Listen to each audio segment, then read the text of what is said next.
in the words of the head coach. Florida State winning the toss, deferring to the second half. The Tigers will have the football first, and they'll start off first down and 10 from their own 25-yard line. Q, a different quarterbacking story for Florida State this week. Yeah, as DJ Uiagalelei is out, he will not play. Brock Glenn will make the third career start. Remember, he was the quarterback last year in the ACC championship, the win over Louisville, and then they lost in the Orange Bowl 63-3. Glenn makes his third start. This is the first time he's had an entire week to prepare. His numbers are dismal, but he's excited. He's got great energy. Meanwhile, you're taking your first look at Cade Klubnik, the ACC's most improved player, was on fire with the deep ball last week, and he can get out of the pocket and sting you with his speed. Responsible, Q, for 4 touchdowns in that win. First and 10 for the Tigers. They're going to keep it between the tackles. Phil Mafah will aim about 2 hard yards. Blake Nicholson, one of the better stories defensively for the Seminoles, making the tackle on the play. There's been so much improvement for Cade Klubnik this year, as Q said. Probably the most improved player in the ACC. Last week, responsible for 5 touchdowns. 4th of the year, 1 on the ground. Looking to pass on 2nd and 8 into the flat. Completes it to Mafah, who's going to be pushed out of bounds. About 3 yards short of that first down. 3rd down and 3 coming up. Brown making the tackle on the play for Florida State. This is where Florida State has to be great. 3rd downs on both offense and defense. They've got Clemson in a 3rd and short. See what Clemson decides to go to early on and how much Florida State challenges these receivers. Look at the numbers efficiency-wise on 3rd down this year for the Tigers. Williams in motion, their leading receiver, and the pass is incomplete. So the Seminoles defense will get off the field. Bryant Wesco couldn't squeeze that pass. He's one of the more prolific freshmen in the ACC, but instead it'll be a quick 3 and out for the Tigers. Felt like Wesco and Klubnik just not on the same page. Klubnik expecting Wesco, when he turned outside, to sort of take a step outside. He was trying to lead him that way. Meanwhile, Wesco just sat down in the soft spot in the zone. Either way, Florida State gets off the field on its first 3rd down. Adam Swanson punting from his own 17-yard line. We're going to have a little motion up front.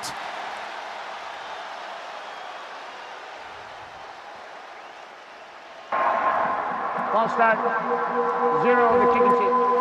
5-yard penalty, 4th down.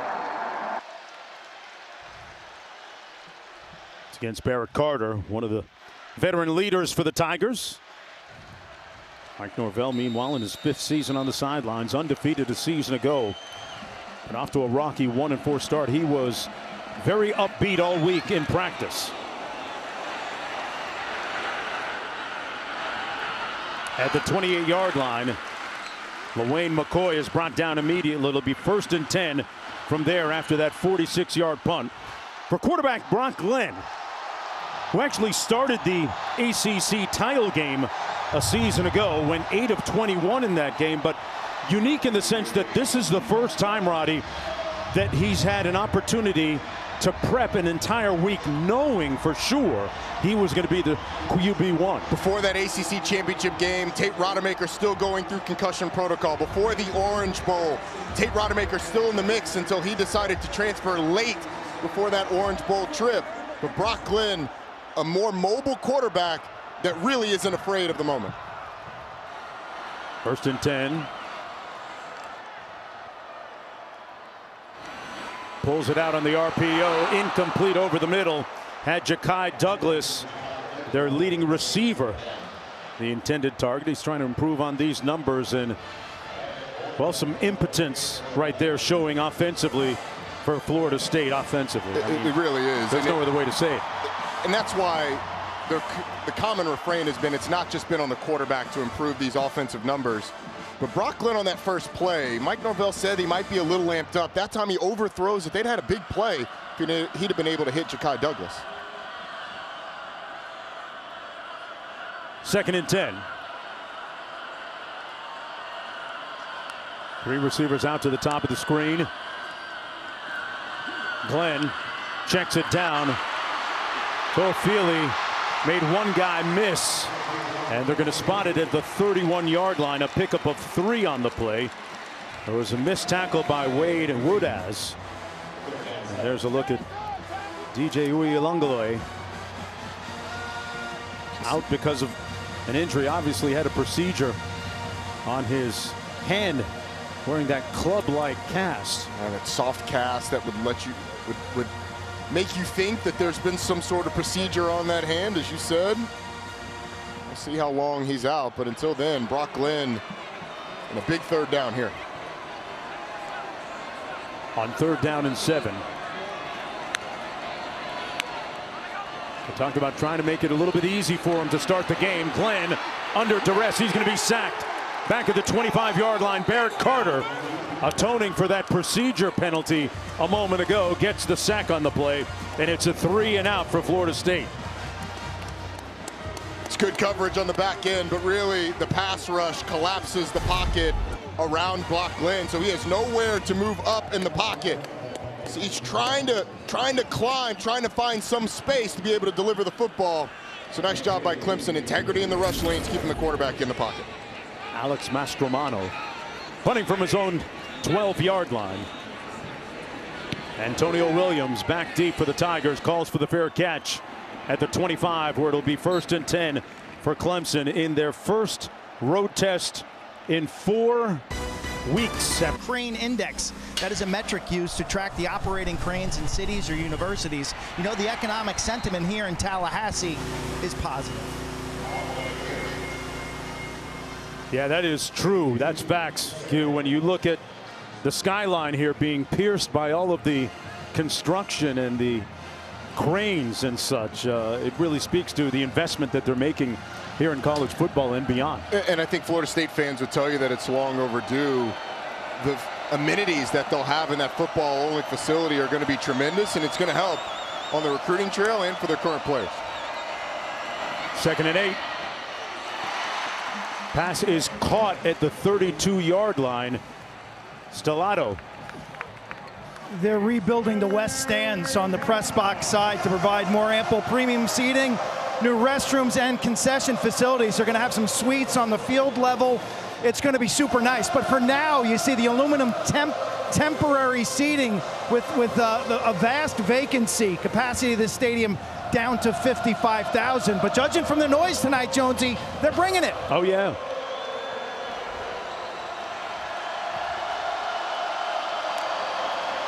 You can hear them right now. 3rd and 3. The pass is complete for the 1st down to Troy Stellato.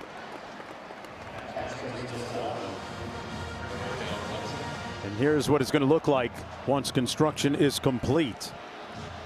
It's going to be beautiful. The only thing is you can't make those field level suites too nice. Yeah.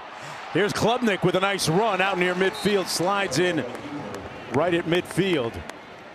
Hey, you can't be balling on a budget. I mean, right? You make them that nice, and people aren't going to want to sit in their seats. But how about Cade Klubnik on this one, the fake and then the cutback? I think he's really improved, even since week 1, with his ability on the ground to be decisive in his cuts and his reads. His legs have always been a big weapon, but the way he has used them has been so improved since week 1. Saw him run for a touchdown last week, and the week before that against North Carolina State, pulled away from a lot of defenders. On the field was a 1st down, was achieved in the previous play. Game clock will start at my signal. So the nose of the ball is at the 48-yard line.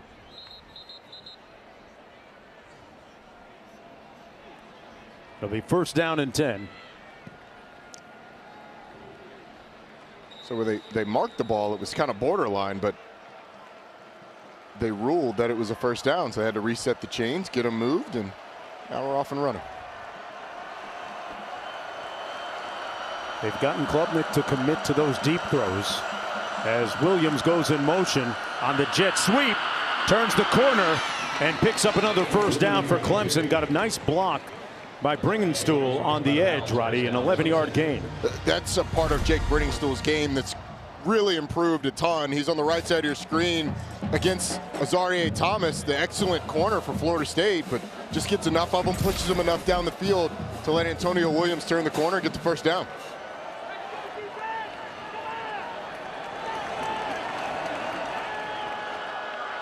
from the 41.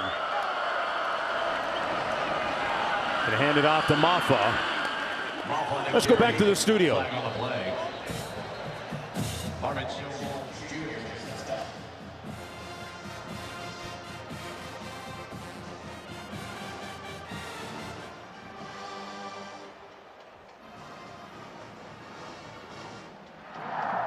Personal foul, face mask, defense number 7. 15-yard penalty to be added to the end of the run. Automatic first down. Sorry, I'm not sure I heard all of what Matt said, but I think he said it was 40-28. I had to double check. Okay. Look, our guy Matt Barry's on top of it, and they got the best crew in the business in the studio, but that can't be right, can it? No. A week after that incredible and thrilling comeback against Georgia, Bama on the ropes. First and 10. Stellato hit right away by Brown. I like Cade Klubnik's decision making. Hasn't really thrown the ball downfield, but it's been all short stuff. Little hooks up and zone coverage, finding receivers. That time, got a blitzer off the edge, threw right behind the blitz. Very nice job by Klubnik. 2nd and 5. Brendan Stool splits out.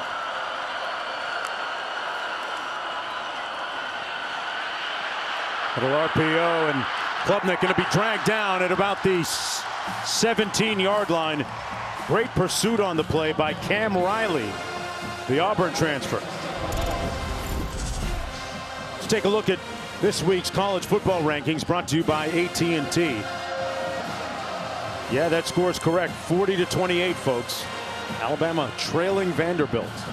As is the one at number 9. Missouri losing big down Bryan College Station. It's Texas A&M. Got a flag down at the field. Texas A&M is a different team since their early season loss, too. They are. You got Connor Wigman back today. Mike Elko very fired up when talking about his quarterback in the postgame. Offside. Defense number 11 causing the offense to react. A 5-yard penalty result in the first down. He and Patrick Payton and Joshua Farmer both jumping off sides, causing the offensive player to react. Cade Klubnik was about to take a shot down the field, knowing he had a free play. His biggest improvement, coaches say, has been his decisiveness and making plays with his legs. We've seen a lot of that. They keep it on the ground. Maffa straight ahead will pick up about 3 with his forward progress. Phil Maffa, big bruising back, 6'1", 230 pounds last week against Stanford, ran 10 times for 58 yards. That 58 yards is a season low, and Dabo Swinney talked about the fact that they needed that run game to be much better this week against a stout Florida State front. Wesco split wide to the top of your screen, the talented freshman. Stellato in motion. They come the other way. Incomplete at the 7. As Klubnik fires high for Troy Stellato. It'll be 3rd and 7 coming up.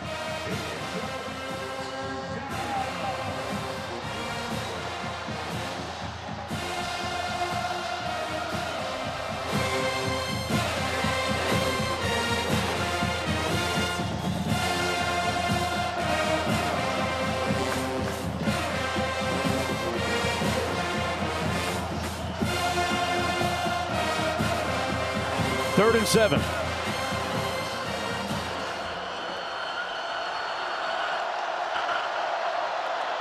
Klubnik into the end zone, incomplete, and no flag on the play. That is a win for the Seminoles defensively. Thomas defending Wesco.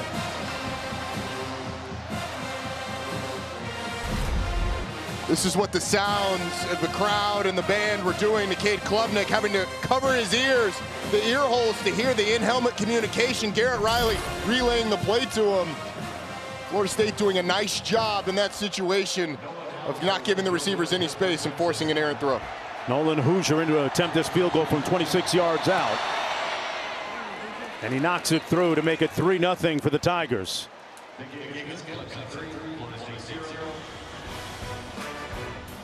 Klubnik getting his team all the way inside the red zone, but unable to get a touch. Category 4 storm. It veered east by about 10 miles, sparing both Florida State and the immediate communities around here. Well, that same storm visited Clemson, South Carolina, shutting off power while we were there a week ago. Players and coach Dabo Swinney lost power in his house. Wes Goodwin did also. Their offensive coordinator Garrett Riley telling me pregame that yesterday the power finally went on. It's amazing how you appreciate the simple things. Hopefully we can just be a little bit of an elixir, a remedy to bring a little joy in. A little receiver screen, pass complete to Williams on the edge. How do they make things easy here, or easier for Brock Glenn, Roddy? I think first and foremost, it's guys making plays when they have quick passes like that and running the football. They have not run the ball well at all this year. One of the worst teams in the country in yards per carry. Running the football is a big help. Second down, 4 to go.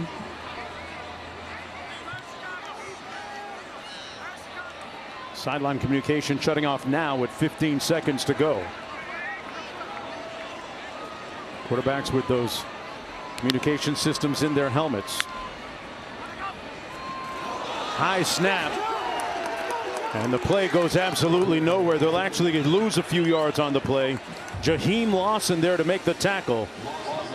And it sets up a 3rd and long on the loss of 3. The snap throws off the timing of this. I'm not sure had it been a good snap, though. Jaheim Lawson doesn't blow it up just like he did. He was coming screaming off of that edge. Almost like he knew the play call. Man. Make the tackle in the backfield. This is how you make it hard on your quarterback. 3rd and 7s where Wes Goodwin can get into some of those exotic blitzes. A lot of people hanging out around the line of scrimmage. Brock Glenn's got to figure out the coverage, how many people are coming, and where to deliver the football.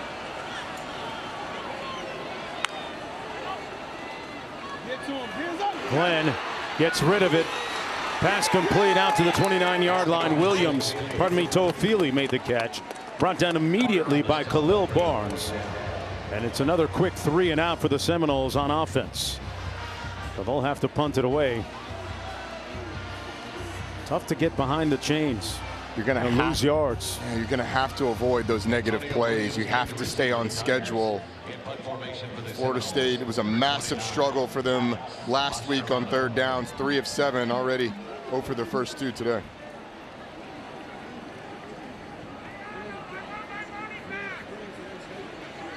Mastromanno perched at his own 14.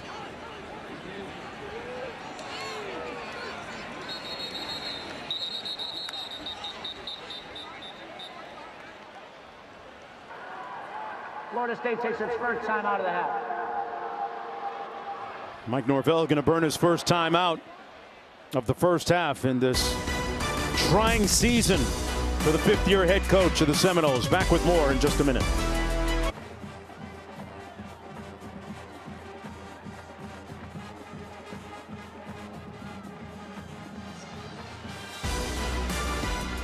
Coming up tonight at 10:30 Eastern time here on ESPN. Number 8 Miami, the Hurricanes out in Berkeley, California, the jewel of the Bay Area, taking on 3-1 Cal. Great scene out there this morning at Countdown, right? How about the kid hitting the field goal in the van? Yeah. Daniel, legend. Anytime you got to write a check and give some money away, it's a good thing. Mastromanno, there's a flag down on the punt. Williams fields it at his own 20. Found an alley, still on his feet. And returns it 23 yards out to the 43 for the Tigers after the 52-yard punt. But let's see what this flag is all about here. There is no foul for legal motion on the play. The first down for Clemson.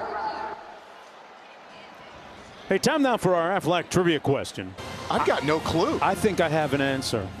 I think Andre Johnson's big catch, Rose Bowl, Their last That one of their wasn't the national regular championships. season, though. It said regular season, right? Was it regular season? Oh, that's right, regular season. Oh, I know. I think they played the Huskies, Washington, out on the West Coast. Toss into the boundary. Maffa brought down at the 43-yard line. When would that have been? You got a guess on the year? Hey, man, a squirrel's got to get a nut once in a while. I'm just taking a guess. I think it had a squad back then. Looking at 2nd and 9 for Clemson. Klubnik with plenty of time. Found his man in the seam. It's caught. Williams, touchdown, Clemson.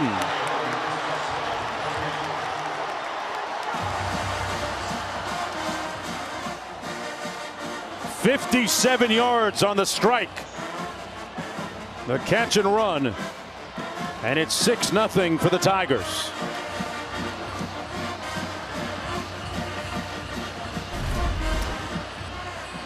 Cade Klubnik has an eternity, but this is like it's like the old 7-10 split when you're at the bowling alley. You hit the one pin, it hits the other pin, and your bowling ball goes right into the end zone.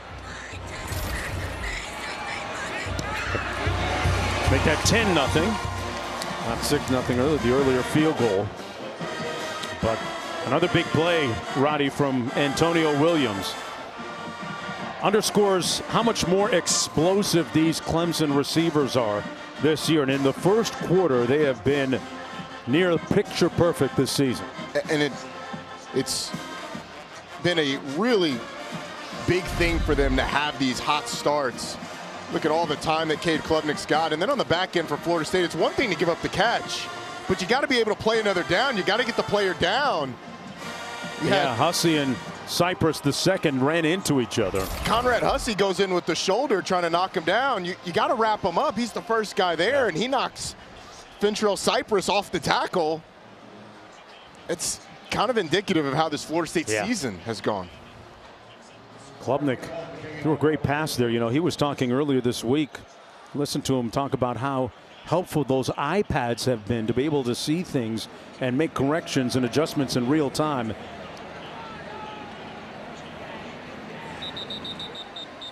Now a quick word from Verbo. Defenses so far have been stingy, and that really showed in the... Look, if you want a house without a host, you should have booked a Verbo. Like I was saying, both teams have really good defenses, and it really showed in the second half. Coach is really immersed in his acting. I can see a marked improvement from the earlier one. No kidding. And eager. He's on every commercial we air. You're right. I mean, it's all over the place. Good for Coach Saban. The Nick Saban network. Right. First down and 10. Brock Glenn making his first start at quarterback for Florida State. Gets it out quickly, complete on the receiver screen, and a big hit made on Ja'Kai Douglas, Seminoles' leading receiver, a gain of 2. And a near Pyrrhic result. It's actually Darius Washington that delivers that big hit. 76 is the one that lowered the boom. Wow. Ja'Kai Douglas, 5'9", 195. If he's 5'9", I'm 6 foot. Darius Washington, 6'4", 310. If he's 310, he's a little bit more than 310. Sure looks like it. Second down and 8. Glenn going to hand it off to Toafili. And he's brought down right near the line of scrimmage by Terrell. No gain on the play, setting up a third down. How do you get your quarterback in rhythm here and have him confident on this 3rd and long? Well, I think you've got to move the pocket some. He's done a nice job on the run. You're going to give him a look at the defense. I'd expect him to do a check with me so Mike Norvell can help get him into the best play. 5 seconds before they shut off that sideline communication in his helmet.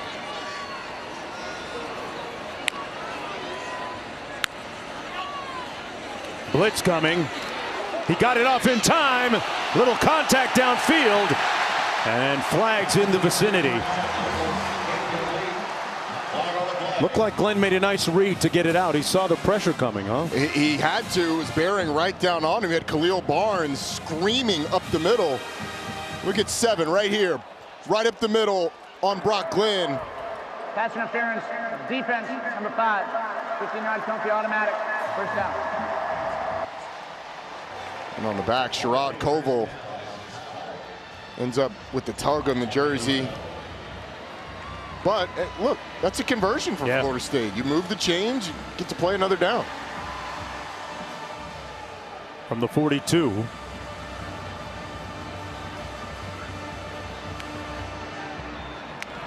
Seminoles team has not scored over 21 points in a game all season. Taking another shot downfield. Couldn't get separation. The ball might have been underthrown a little bit. Lucas defending against Portier. Kentron Portier just fades too early towards the sideline. That ball's thrown over his outside shoulder, but because he fades towards the sideline, it ends up on the inside, and Jaden Lucas is able to make the play. We were talking this week about, and Roddy, you so accurately pointed out the nuances of being able to create space downfield. On the toss, nowhere to go into the boundary for Cam Davis. Okay, so Roddy, you explained that when the ball's in the air, there's a lot of important things that the receiver has to do to get separation. I'm the defender, you're the receiver. How does it look? Quarterback's in there, right. So if we're running down the field and the ball is thrown right here, if I fade outside, now that ball goes from out here to in here. That's what just happened. Right. And Jaden Lucas is able to make the play. If I meet force with force, you're pushing on me, I'm pushing on you, and I wait until the last minute, now I can fade away from the football and make an accurate catch. That's what these receivers have to do, and that's something that you learn over the course of time. Take a little space, and there's an interception. Picked off, Terrell.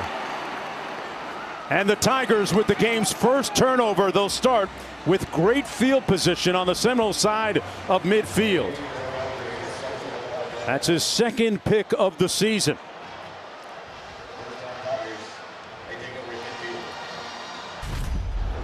I mean, so the interception is going to happen to the top of the screen. Go ahead and run it, guys. And it looks like Brock Glenn. Freeze it right here. Brock Glenn thinks that this receiver is going to be in here. There's nobody around in the area where he throws it. And it's the easiest interception for any defensive back. It's uncontested. A young quarterback not being on the same page as his receiver. And Avion Terrell, I mean, he's looking like, wow, hey, man, I'll take it. Didn't even have to use the QR code to get the free gift that time. Mike Norvell trying to coach up his young quarterback.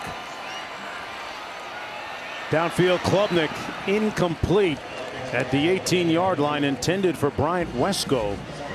Working against Thomas, one of their better cover corners. Wesco with great speed and a big-time recruit out of Texas. His dad and mom both great athletes back in the day. A couple of track stars.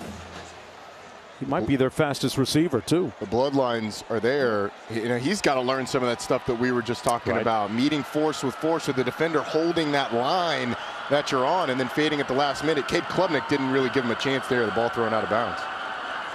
Klubnik going to use his legs here on the option.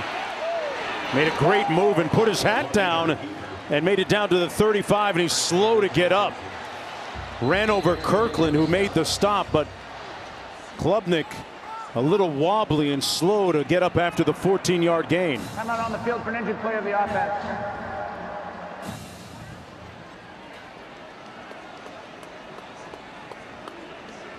Leads with that shoulder and just a little shaken up, it looked like.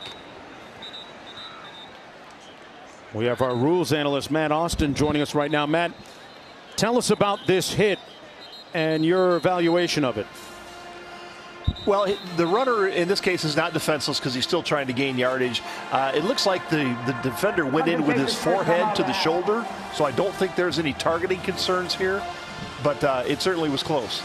And Matt, Clemson, obviously they stopped the game for Cade Klubnik to exit. It doesn't look like he's going to come back in, but Clemson called a timeout. Would that allow Cade Klubnik to play the next play because Clemson called the timeout after the stoppage? No, anytime you have an injured player, he has to sit out for one play no matter what. All right, Matt, that's a great clarification of the rules. And Klubnik on the sidelines. Christopher Vizina is QB2. We saw him towards the end of the game last week at Clemson in their battle against Stanford. There he is, 6'4" freshman out of Birmingham. Wow, what a... So Vezina will come in. Question is for how long. It looks like they're going to hold Cade Klubnik out for at least a little bit, probably to evaluate him after getting up a little wobbly. Vezina was a big-time recruit, though. How much do they give him in this game, though? Vezina looks off his intended receiver, then comes back the other way. And incomplete. Nobody home.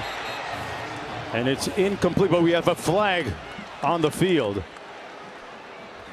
Azarie Thomas was defending as Klubnik comes back into the ball game for the Tigers. Pass interference, defense number 8, 15-yard penalty, automatic, first down. Folks, college football never fails to shock you. Vandy has defeated Alabama. It's gone final. Put your hand up if you had Vandy today. I think a lot of people were on the opposite side of that thing. Klubnik's going to hand it off to Bill Maffa. And nowhere to go for him. Time winding down. Results like that are interesting, obviously because of what it is, but Kalen DeBoer in his first year as the Alabama head coach, it's part of the way to being the Bama head coach. It's not just the Georgia game, it's the games after. Because you're every team's Super Bowl. So can you get your team ready and understanding what it's going to be like on a week in, week out basis? It's things that both of these two teams, Clemson and Florida State, have dealt with at various times and often deal with. 2nd and 12. They set up the screen, complete, and on the fly, Moore, giving you more. Touchdown, Tigers.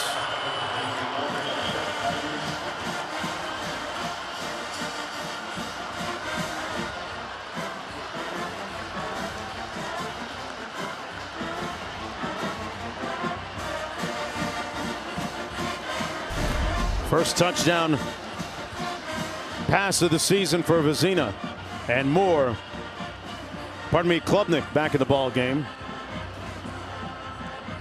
And it's been a very tumultuous last week for TJ Moore. We'll tell you more about that in just a moment on the personal side.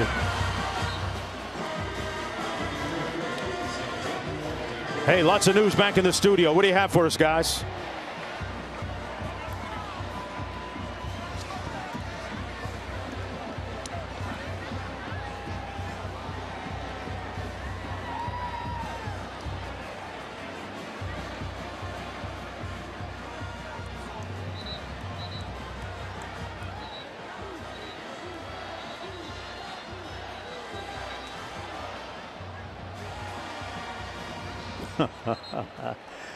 Ooh, I can hear them from here. Wow. What does that do to the college football playoff picture now, I'm wondering, immediately, right? Well, fortunately for all these teams, you really get a mulligan, especially when you have it's a land of second chances now, right? It is, and sometimes third chances, depending on your conference. So not a ton there, but I mean, how about that for Clark Lee and that program? 2 seconds to go in the quarter. Seminoles down 17-0. Brock Glenn off to a shaky start. We'll see how he responds after throwing that interception a moment ago. And if you're Mike Norvell, you're pulling out all the stops to try and get something going. You're 0 for 3 on 3rd down. The only time you've moved the chains is on a pass interference call. Hope is not a strategy. Throwing it downfield and hoping for penalties, it's not the way to go about it, but it's kind of how it's been offensively for them this year. Wonder if there's a time that we see the backup quarterback Luke Kromenhoek in the ball game. They hand it off to Toafili, brought down by Khalil Barnes, and that's going to do it for the first quarter. 7.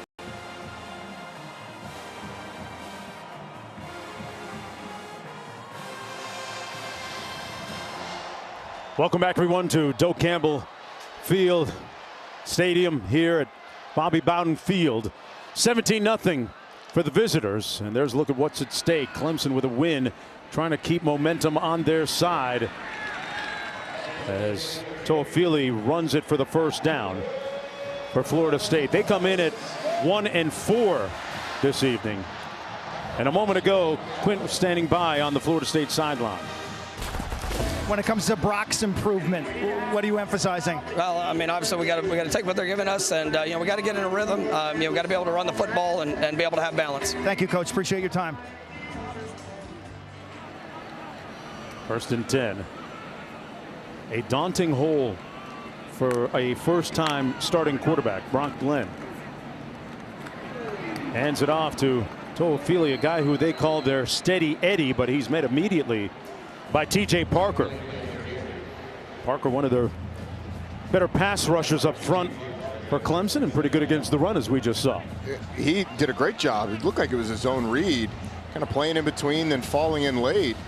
But the reason he's able to get there is because in the middle, number 19, Demonte Capehart blows up the right guard, excuse me, the left guard, create penetration in the backfield.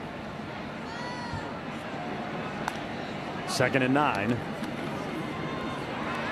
Glenn, clean pocket, wide open underneath. Caught. Thomas on the move. Inside the 30. 1st and 10. Seminoles like a breath of fresh air.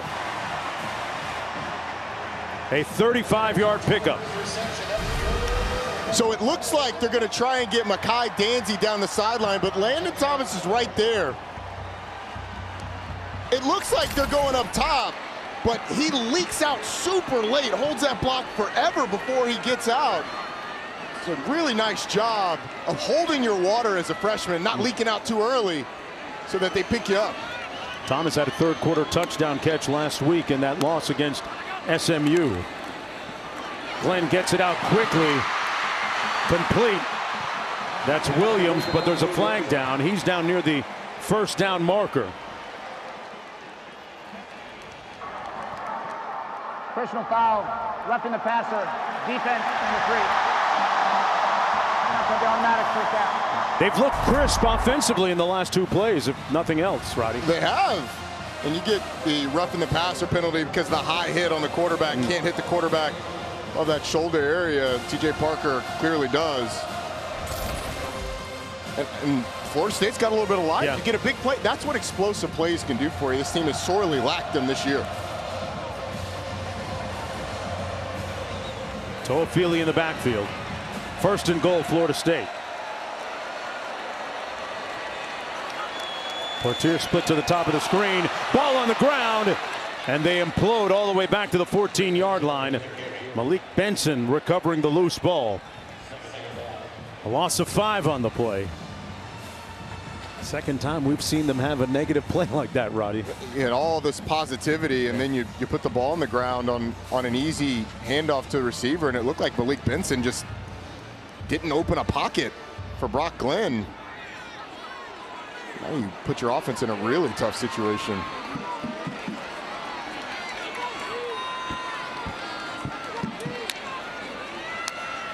Glenn out of the shotgun. Hands it off to Toafili. And nowhere to go on the left side of that offensive line. That offensive line has been a little bit of a story in an inauspicious way, Roddy, for Florida State. They've had 8 different starters in a 3-game period. Doesn't help your continuity. Does not. And when you have guys like Richie Leonard, who is really experienced coming over from the University of Florida, he's out for the year. Keandre Jones out today. Jeremiah Byers has missed some time this year. What was thought to be a strength of this team on the offensive line has at times been a liability, and certainly not been a help to what this offense is trying to do. 3rd and goal all the way back at the 13.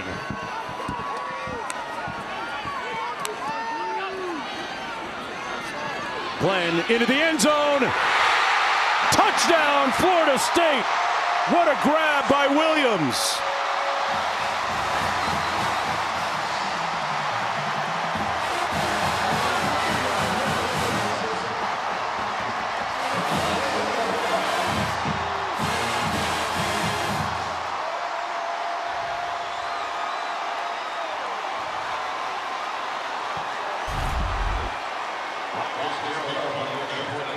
Williams, the tight end on the right side of your screen.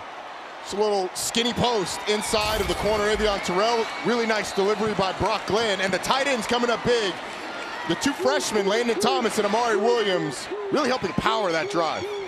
Good to see the guys in that room come together and make some plays. Kyle Morlock had a rough week last week in that loss against SMU, but his fellow tight ends lifting him up right there.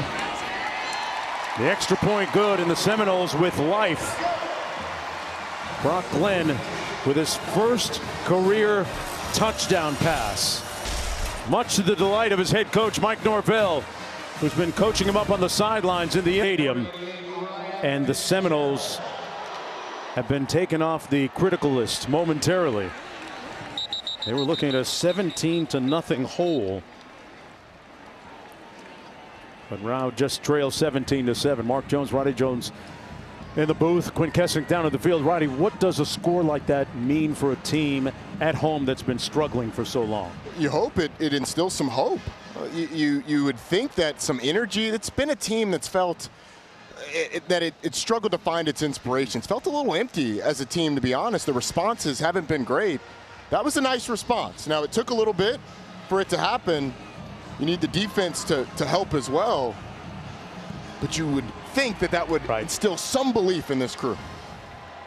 They come in 1-4 overall. Haven't scored over 21 points in a game this year. 1st and 10 for Clemson, coming back the other way now. Klubnik has a whole bunch of real estate in front of him. And he runs out of bounds near midfield. They're going to spot it at the 48-yard line, and that is a dimension that often goes understated for Cade Klubnik. He ran for 23 yards untouched. And it's been the way that they have hurt teams that have played man coverage against him the most during this season.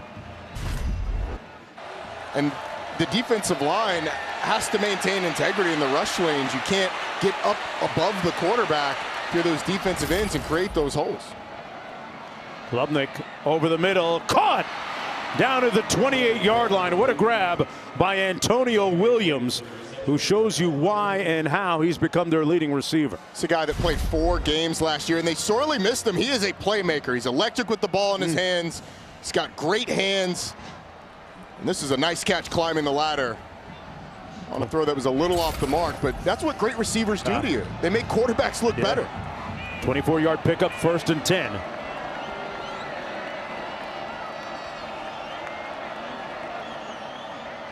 On the end around, this is Stellato. Turns those shoulders north-south and brought down by Brown. Let's go back to the catch by Antonio Williams.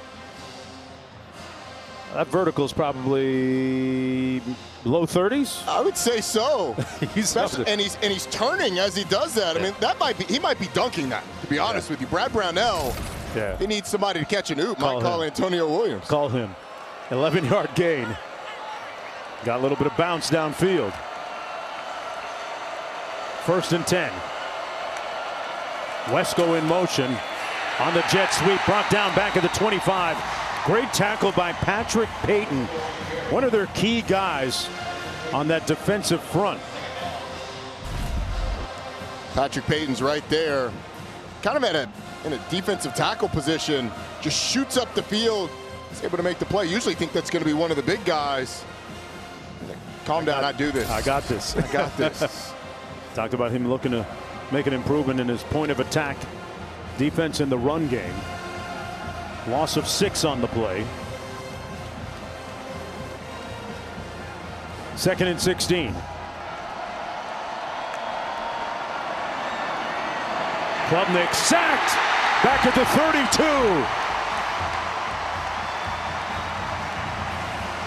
32. Cam Riley was the first one to get there.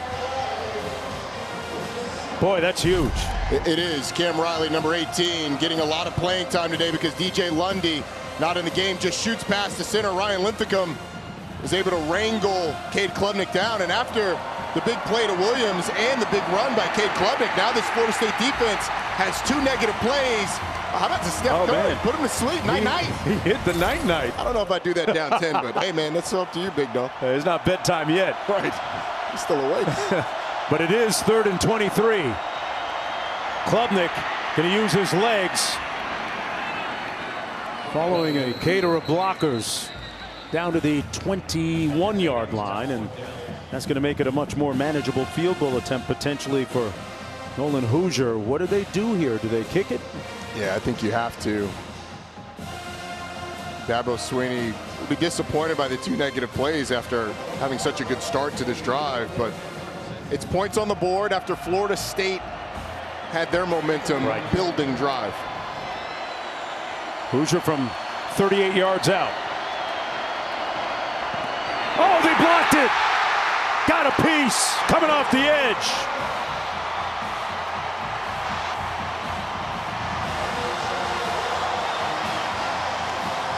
Seminoles with a great response.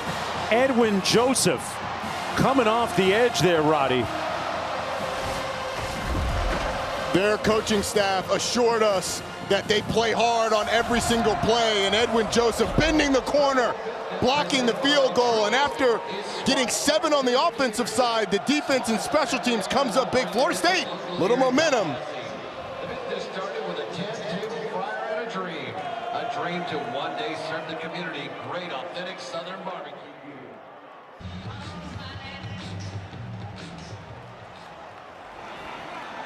All right, back here in Tallahassee, Brock Glenn at the reins of the offense.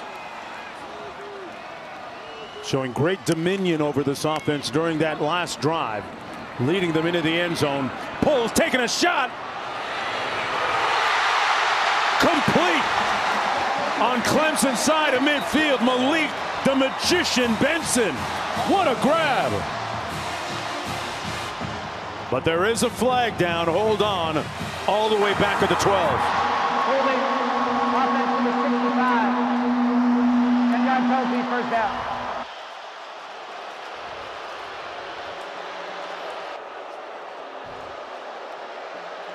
Penalties like that can be soul-sucking. They'll have to re-rack and take that catch off the board. But what a great catch nonetheless.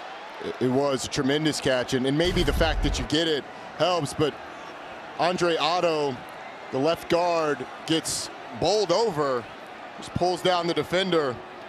Andre Otto, a guy that's making a start because of the injuries that they've had up front. Keandre Jones just pulls TJ Parker down after he gets run over. Andre Otto had 7 snaps this season offensively coming into this game, and the inexperience showing there. Sets up 1st and 20. Glenn hands it off to Cam Davis. Brought down by, well, not quite brought down. Kept that pile moving. Time now for our drive recap, covered by Geico. And one more look at that scoring drive led by Brock Glenn. The big play was the catch and run by Landon Thomas right here.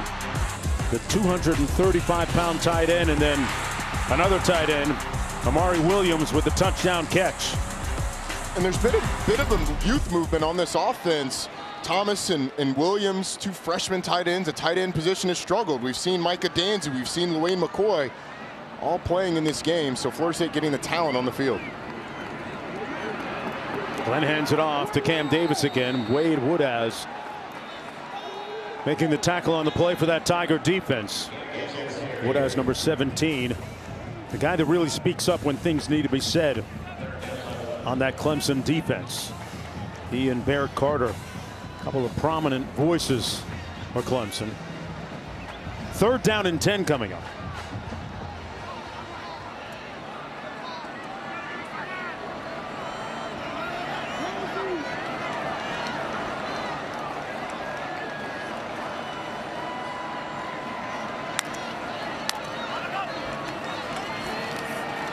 Glenn given time. And now on a scramble. Wisely gets rid of it. Goes past the line of scrimmage, out of the pocket, a man in the area. No grounding. Checks the boxes for that, but it sets up a 4th and 10. Just kind of shows you the margin for error that this Florida State team has, and it's very small. You get a big play on first down that's negated by a hold because of inexperience on the offensive line.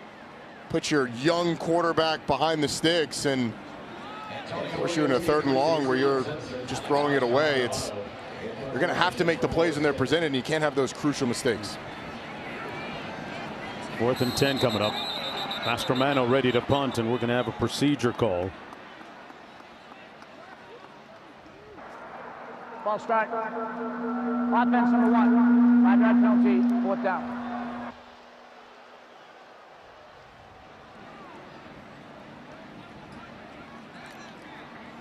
.506 to go in the first half.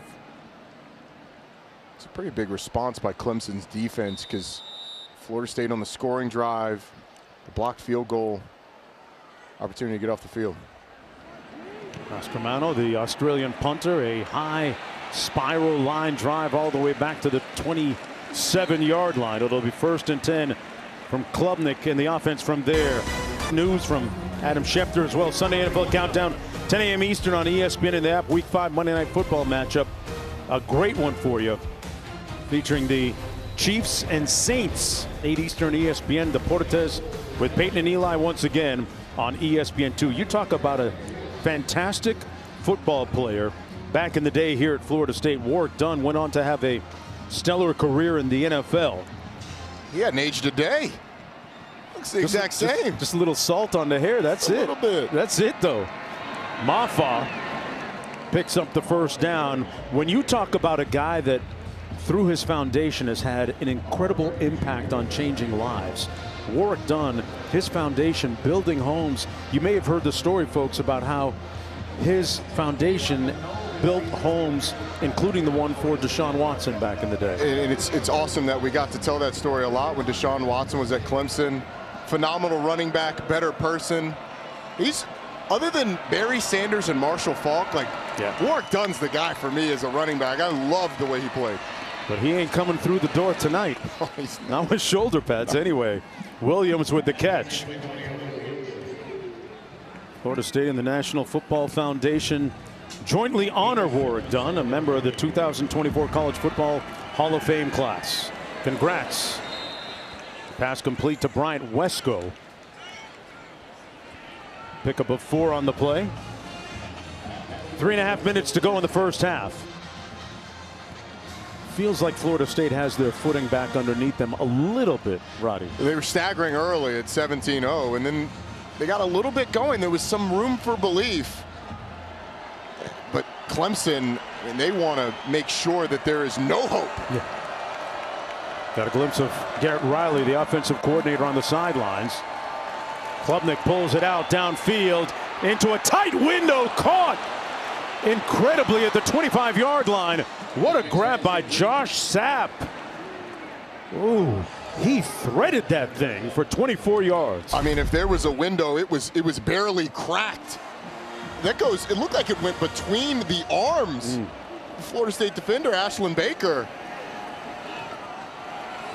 I mean, that's putting it in a keyhole. That is pinpoint accuracy. And how about the catch and the concentration by Josh Sapp? From the 25.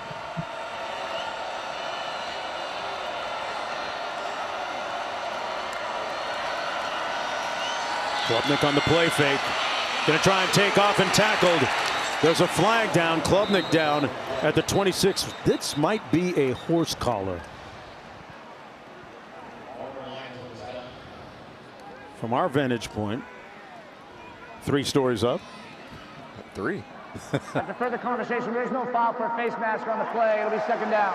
Oh, face mask. Let's bring in Matt Austin. Matt, your evaluation of that play. Well, originally I thought it was a face mask, but in the second view, it looked like he probably got him the side of the shoulder pad. Yeah, his hand kind of slid on the horse collar area, right? Yeah, so Matt, why? Well, but to be a high horse collar, you got to snap him sideways or backwards quickly. So I don't think that met the standard for a horse collar. Klubnik has connected on his last 7 passes, but they keep it on the ground. Phil Maffa brought down by Omar Graham Jr. That's a 2-minute timeout. 2-minute timeout with the score 17-7. State just trying to get their mojo back, get their second win of the season. Under the stewardship of a new quarterback, Brock Glenn. Meanwhile, Clemson 1 of 4 on 3rd down tonight. Klubnik to pass. Batted away, incomplete. Cypress knocked it down. It was intended for Williams. And another minor win for the Seminoles defensively here, Roddy. It is, and these Florida State corners are really talented. Ventrell Cypress arriving maybe a slight bit early, but not enough for a call, obviously. And Florida State now in a situation they've already blocked one field goal. Expect that right side of the Florida State defense to test the left side of this field goal team again. Hoosier from 38. And gets this one inside the right upright as we head back to the studio on this big day of college football.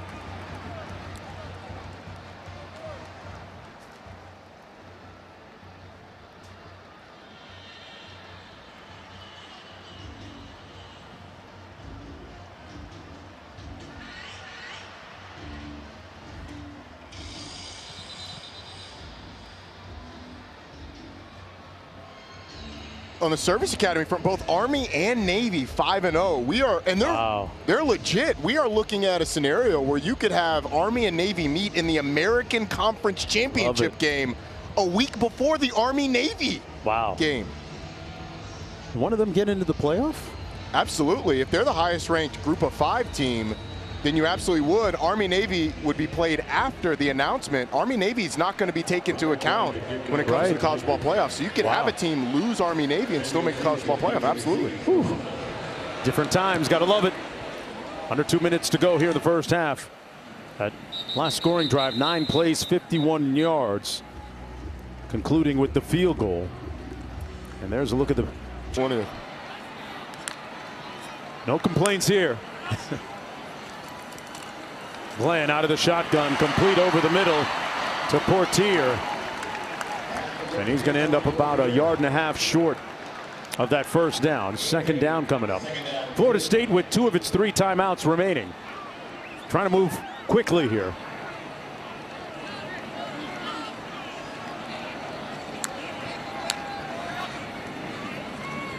Glenn had it batted down at the line of scrimmage. Incomplete.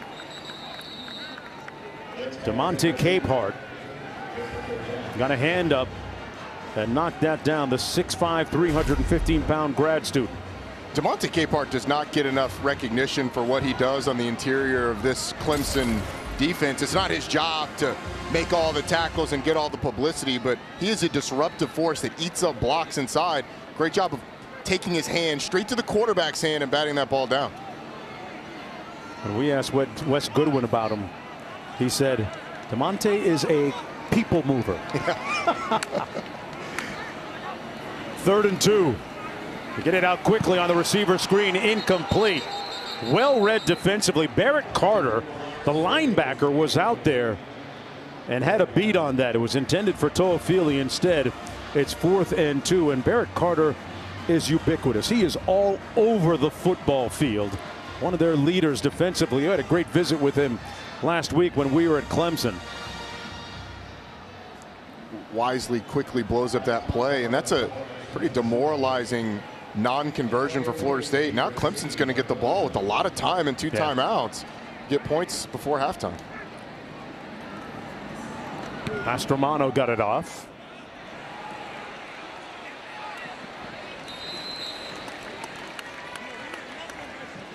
And it comes down at about the 14 after the 53-yard punt. And back to Barrett Carter. There he is on the sideline. 0. We were talking a little NIL with him, and his father is a financial planner, Friday. So I tried to work him for some tips on the market right now. And, you know, did you get any? I'm still waiting for the email to refresh and see what happens. There's some nice cars in that Clemson parking lot. I'm trying to get one.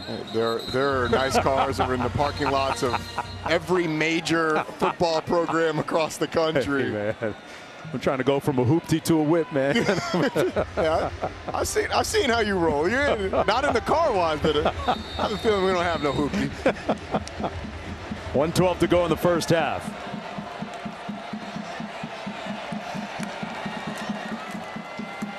Klubnik hands it off to Maffa. And the big bruising burly back makes it out to the 30 and beyond for Clemson. Got 16 on that carry with 1:04 to go. Hey, tomorrow afternoon we'll have both game 4s in the best of 5 WNBA playoff semis. Liberty and Aces squaring off at 3 Eastern on ABC. Then on ESPN, Minnesota against Connecticut. New York and Minnesota up 2-1, looking to move on into the finals. WNBA Countdown tips off coverage at 2:30 Eastern on ABC. And I'm still high on Asia Wilson, the reigning MVP, the best female basketball player on the planet, bar none, and her team's ability to come back against a great New York team. Great New York team that stormed out to a 2-0 lead. Ace is going to have to win 3 straight if they're going to advance, but you don't put anything past Asia Wilson. No.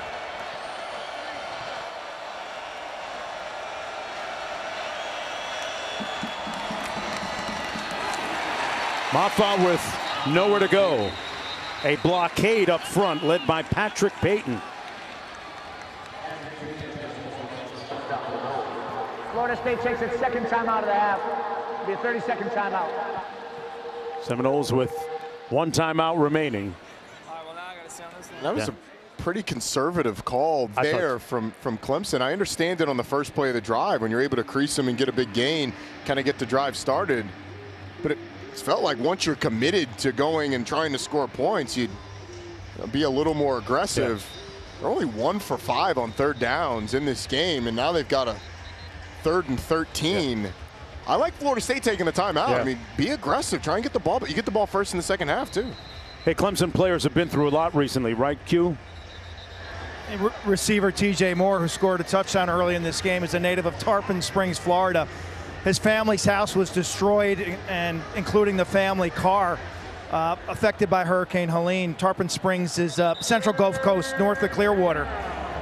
His parents were at the Stanford game last weekend, and Clemson players and staff contributed to a GoFundMe page, which is helping get the family back on their feet. You think about the football family. His mom, Alexandra Moore, expressing gratitude on X or Twitter. It's taken an emotional toll. Great to see TJ get in the end zone for his family today. Yeah, fantastic moment. 3rd and 13.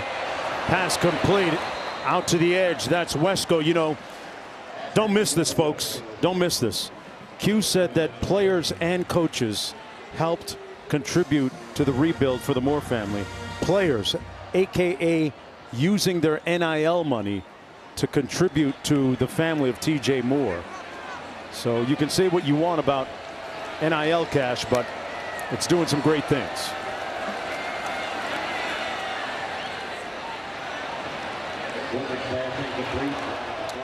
And a bunch of linen on the field down there, Ronnie. Going to get an offsides by the defense and then a pass interference. Patrick Payton has jumped offsides a couple of times in this game. He's being pulled off the field. There are 2 fouls on the play, both on the defense. Offside, defense number 11, that penalty's declined. Pass interference, defense number 3, that penalty will be accepted, 15 yards, automatic first down. And now, here's the first one. Patrick Payton on the end of the line of scrimmage. He wasn't the only one. Marvin Jones flinched as well, but wow. Patrick Payton was clearly across. And then here's the second one. You get Kevin Knowles on the back of Troy Stellato, knocking him down. But Mike Norvell, remember, used that timeout after Clemson ran the ball, being aggressive. Now Clemson's in a great opportunity to get points. Klubnik on the quarterback draw, predetermined run for the quarterback, pushed out of bounds at about the 34-35 yard line. What do you make of the job Klubnik's done so far in the first half? Thought he's done a nice job. He's made some throws. He's really used his legs effectively. They haven't been great on 3rd down. Clemson hasn't, but 13 of 19, 178 yards, and then he's their leading rusher with 55 yards on the ground. I thought he's done a really nice job. 2nd and 4. 3 receivers out to the top of your screen. They're going to keep it between the tackles. Phil Maffa. with great acceleration. Got those pads low and picked up 10 yards. Look at the numbers on Klubnik. They'll spike it with 26 seconds to go and 2 timeouts remaining. Still got a shot here for an opportunity to get into the end zone. Got at least 2-3 plays left. Absolutely. You got 2 timeouts. You can use the middle of the field as much as you want. And you've got time for more than that if you manage it right. Getting out of bounds, using the timeouts only when you have to. Williams split to the top of your screen. Klubnik comes the other way underneath, complete. Wesco tackled at about the 15-yard line. Brought down by Thomas, and Clemson calls timeout after the 10-yard pickup. Clemson takes its second timeout of the half. The 30-second timeout. Bryant Wesco has been one of the prominent targets throughout the early part of the season here. He is out of high school in the Texas area. Was a little shaken up, but what Dabo Swinney believes in is that they recruit at a high enough level and they develop at a high enough level to be competitive without needing to bring in players from the transfer portal. And we can be critical of his evaluation of players, maybe saying that he doesn't think the players in the portal are better than the ones he has in-house. But I think this Clemson team has refound their high school recruiting and development mojo with guys like Bryant Wesco.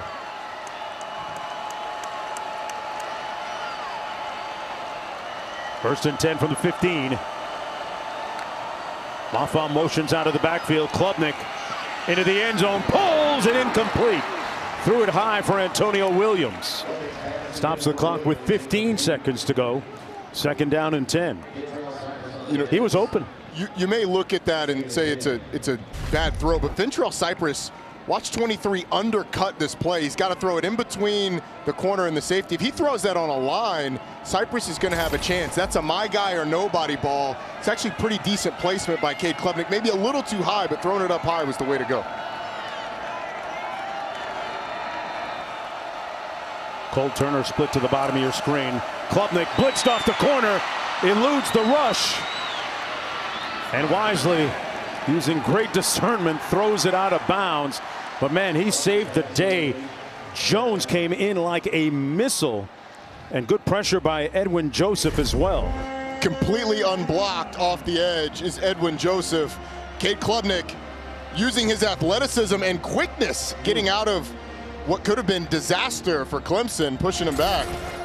Man, if you're Joseph, you got to finish your breakfast, man. You got to get that. You want to come under a little bit more balance as you get to the quarterback and stay on that upfield shoulder so he can't scramble by getting deeper and around you.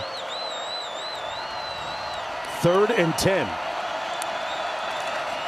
Klubnik, quick 3-step drop and fires a completion to Brennan Stool, and a timeout called by the Tigers with 3 seconds to go. Clemson takes its final timeout of the half. Hey, coming up tonight at 10:30 Eastern Time, right here on ESPN, number 8, the Miami Hurricanes on the climb right now under head coach Mario Cristobal.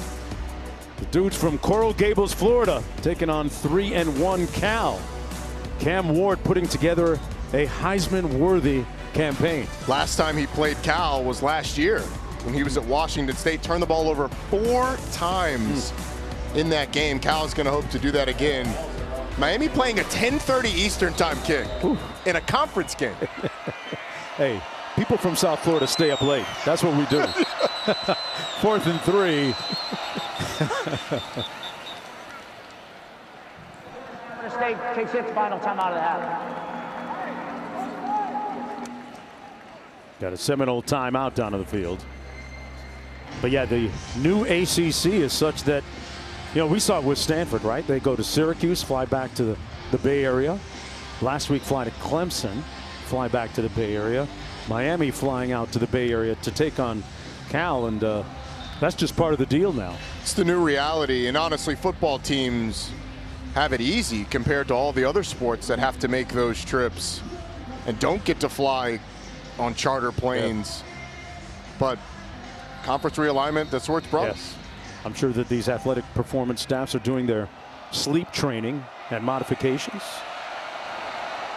Nolan Hoosier with the 25-yard field goal, which is good. And that's going to be the end of the first half of play. Clemson leading 23-7 on more than one occasion.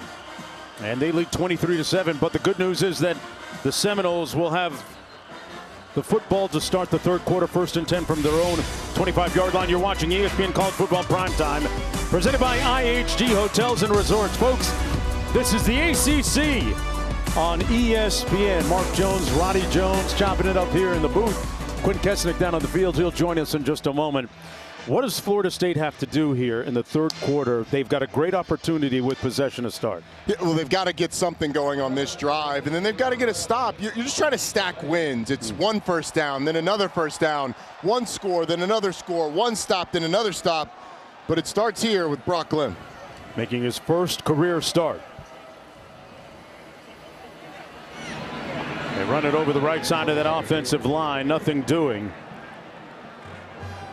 It'll be a loss of 2. Let's go down to Quinn. If you're Dabo Swinney, you're encouraged because your team has met new challenges. Well, what does that mean? September was a month to remember for the Clemson Tigers. They were undefeated, 3-0. All those games were at home, so they're passing. Thus far, they're passing their first road test. He also was encouraged with that 2-minute drill before halftime. You think about their games this year, they really haven't had to execute the 2-minute drill, meeting new challenges. And keeping their momentum. Seminoles keep it on the ground on 2nd and 12. That was Cam Davis. We've seen Davis, we've seen Toafili get the bulk of the carries and the touches. 3rd down coming up for Florida State. We weren't sure that Cam Davis was going to play. Was banged up for a lot of the week, but looked good on that run and has looked good when he's been in the game, looked healthy. Big 3rd down here for Brock Glenn. They go empty.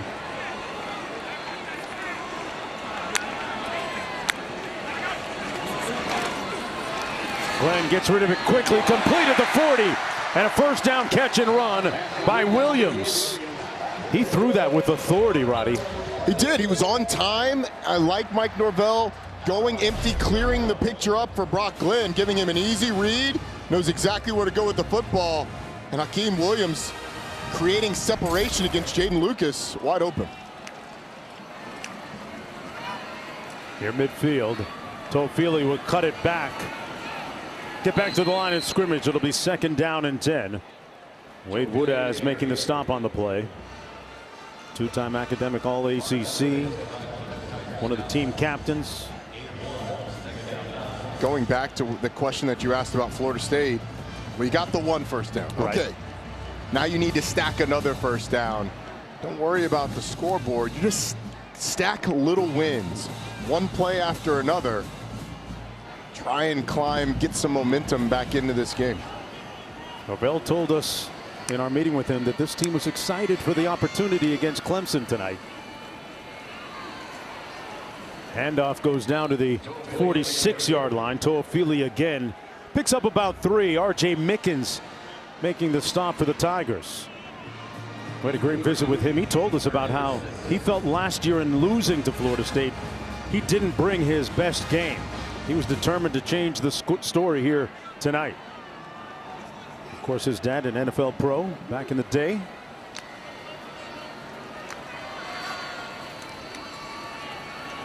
On the play action, they set up the screen to the tight end, Brian Courtney. And Courtney is going to be stopped up short of the 1st down on a 3-yard gain. 4th down, intriguing call coming up here, Roddy. There's no doubt that you go for it. The question is just about the play call. Do you put it on Brock Glenn? And if you do, what do you go with? They bring in Landon Thomas back into the game, the productive young tight end to the top in the slot. Seminoles 7 of 13 on 4th downs this season. They're going to throw it complete, and they move the chains. A huge confidence builder for Mike Norvell's offense, Roddy. And there is not much of a window to throw this ball into at all. Barrett Carter is coming from inside out, screaming towards this football. But Brock Glenn once again with the decisive throw right on the 1. That 1 is pretty thin, and he stuck it right in the middle of it. Nice job by the young quarterback. As you put it, stacking another win. Yeah.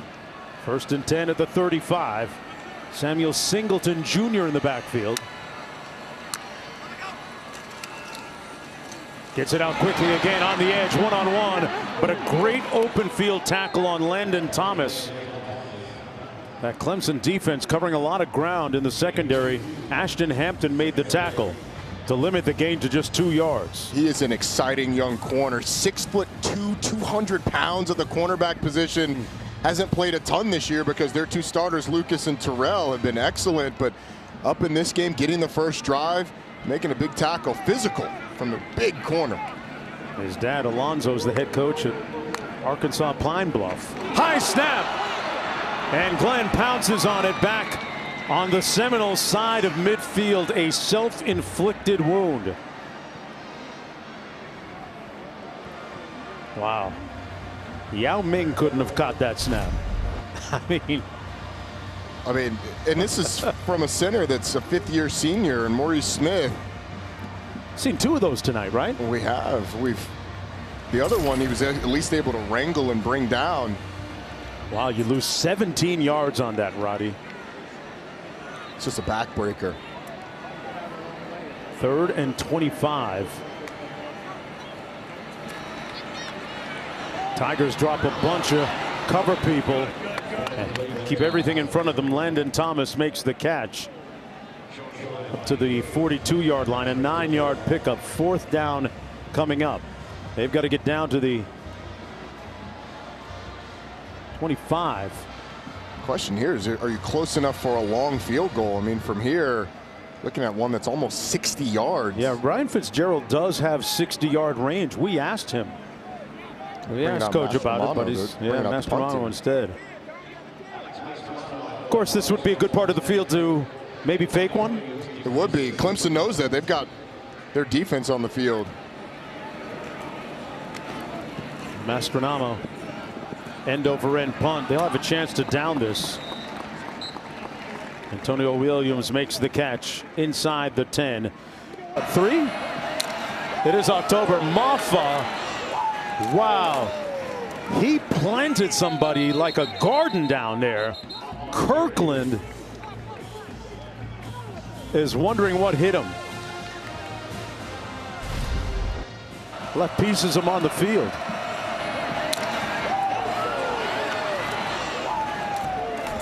Wow. In KJ Kirkland's mouthpiece came out. This is not a sport for the faint of heart. No. Maffa couldn't turn the corner that time. But trying to tackle a 230-pound back. Let's listen to it one more time.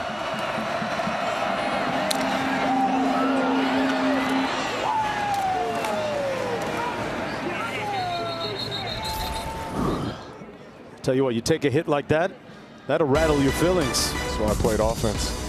Call your dentist.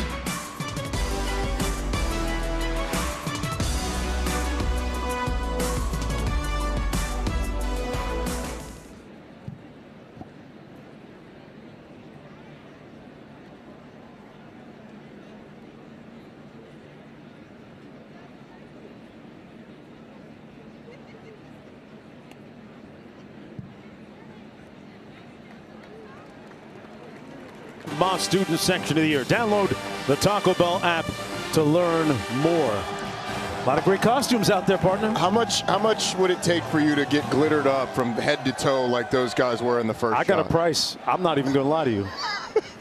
But there's got to be a lot of commas in there. A lot of commas, Roddy. I got a price too. It might just be one comma. But 2nd and 8.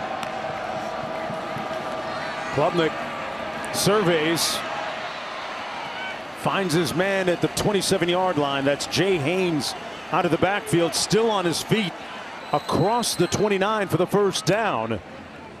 And the pack giving him great assistance to move the chains.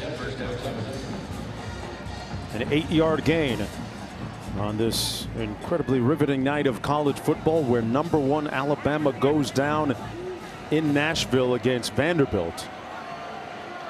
A historic win for the Commodores. Run up the middle. This is Jay Haynes.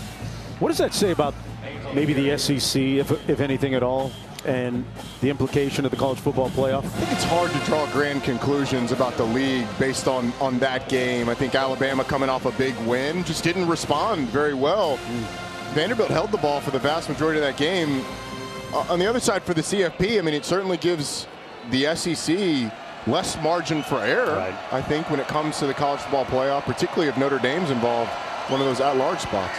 Klubnik completes it out to the 39-yard line. Brennenstuhl moves the pile again to within a yard of that first down at about the 39.5, a 7-yard pickup.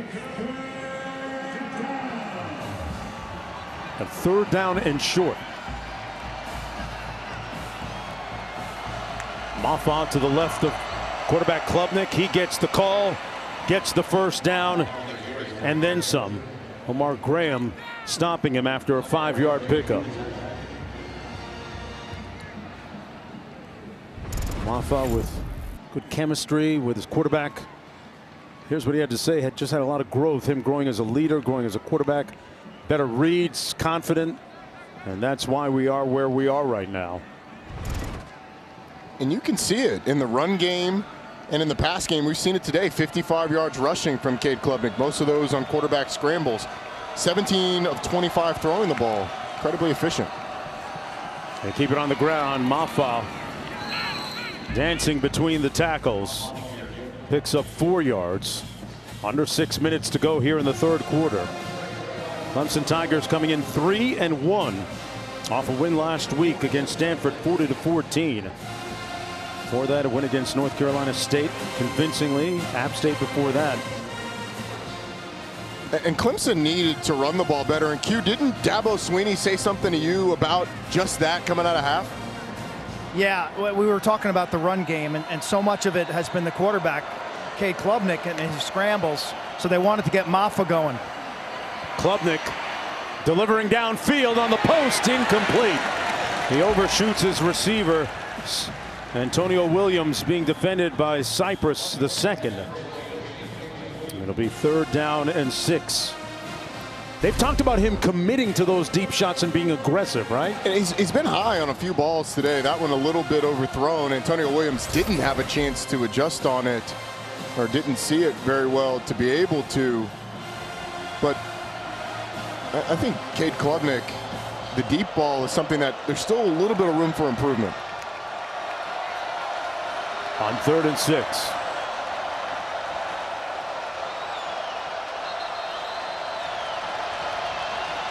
And the Tigers are going to call timeout. Clemson takes its first timeout of the half.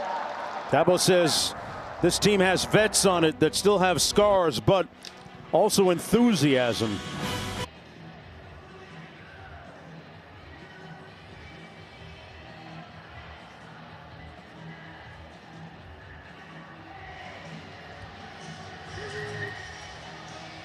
Welcome back. Hey, help people affected by Hurricane Helene. Donate at redcross.org/ESPN to help the Red Cross respond and help people recover. And watch special editions of ABC's Good Morning America tomorrow, Monday, and Tuesday as they spotlight communities across the Southeast impacted by Hurricane Helene, as well as their recovery efforts. On 3rd and 6, Klubnik incomplete at midfield, intended for Brennenstuhl. Broken up nicely by Graham Jr. And they'll get off the field. That's a really nice job by Omar Graham Jr., who's, again, getting a lot more playing time today because DJ Lundy's been banged up, not playing in this one. But the two guys who have filled in, Cam Riley and Omar Graham, have shown up. They're big, long linebackers. Nice job covering a really good receiving tight end there. McCoy back for the punt. Swanson from his own 38-yard line, a high end-over-end punt. That Karam's at the 11, and the Tigers going to down it inside the 5. They'll spot it at the 4-yard line. So the Seminoles and first-time starter here at home, Brock Glenn, 96 yards away after that 48-yard punt. First down and 10 if you're just joining us. DJ Uiagalelei out with a hand injury.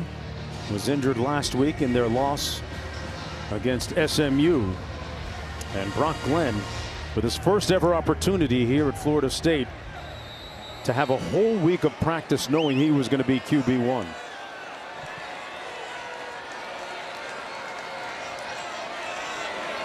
Out of his end zone.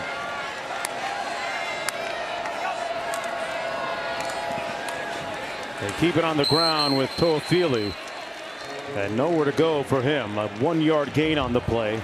Capehart and Parker and Denhoff in on the stop for the Tigers. Florida State came into this game averaging 2.8 yards per rush. In this game, it's negative 0.1 yards per rush right now. I mean, it has been nothing on the ground the entire season for Florida State. Well, just when you thought it couldn't get worse, out of his end zone, takes a shot, overshoots his receiver, incomplete at midfield. He tried to find Hakeem Williams, but nobody was even close. Sets up a 3rd down and 9 to go. Brock Glenn actually has been familiar. Norvell was familiar with him going back to Norvell's time in Memphis when he was the coach there. Glenn went to Lausanne School, one of the top schools athletically in the area. His parents were vacationing down here in Tallahassee. He came along, and that helped seal the deal in terms of his recruitment.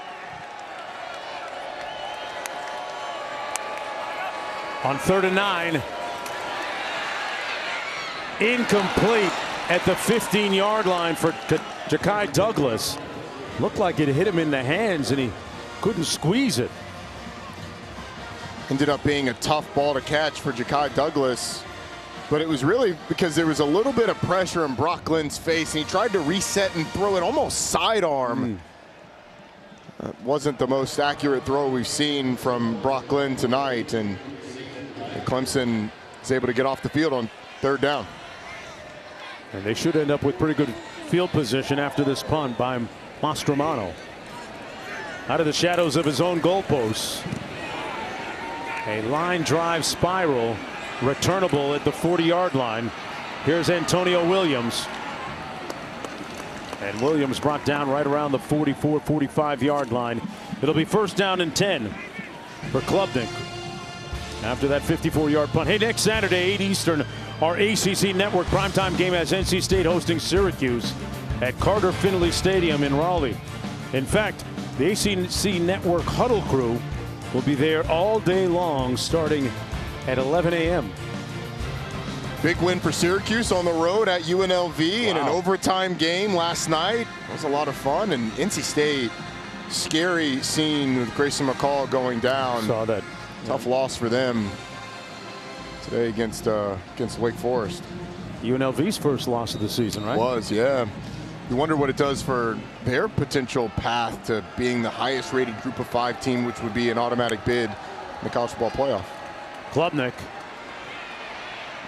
Incomplete. It'll be 2nd down and 10. Good pressure up front by Byron Turner Jr. The 6'4" redshirt junior out of Louisiana. That's up a 2nd down and 10 for the Tigers.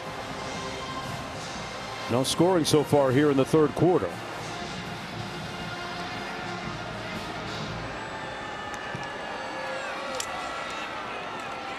Here's Mafra. They have been handing the ball off to him frequently here in the 3rd quarter. They almost seem very purposeful about doing that. Sort of a big focus over the course of the week. Dabo Swinney told us that they needed to get Phil Maffa going. They needed to run the ball better. And when you're a coach, quarterback scrambles are great, but they're going to have to line up and run the ball. Yeah. That offensive line. Sorry, Roddy. That offensive line has been good. They didn't give up their first sack of the season until last week against Stanford. Yeah.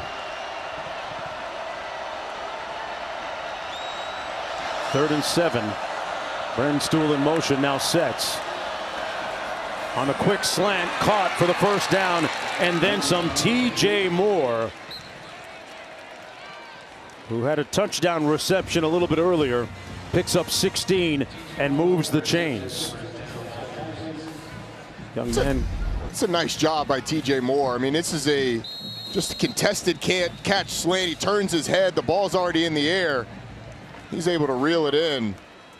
TJ Moore is a big-time prospect. I mean, 6'3", 200 pounds. Talked about what he's been through since Hurricane Helene. Took his family's house just north of Clearwater. Him to get in the end zone today is tremendous. And also, that catch was big time. So far through a GoFundMe effort, they've raised in the vicinity of $50,000 for recovery efforts for TJ Moore and his family to get them relocated and rehoused. Meanwhile, we have Walker Parks shaking up on the field, the starting right guard for the Tigers.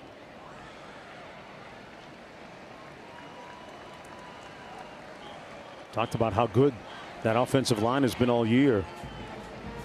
See if they can finish the job here on the ground, getting Mafah going, like you said. Having Walker Parks back was a big reason that this offensive line has been better. Missed most of last season after starting 13 games in 2021 and 22. One of their most experienced guys. It's good to see him get up and walk off. Looks like he was just a bit shaken up. Under 3 minutes to go here in the third quarter.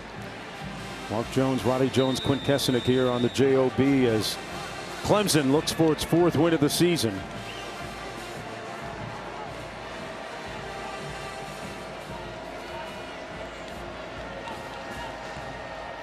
Moore split to the bottom of your screen. Incomplete, intended into the flat to Josh Sapp, pardon me. And couldn't squeeze it. Hit him in the hands, too. Did. He had a nice catch earlier in the game. Yeah. Had a missed opportunity. 2nd down and 10.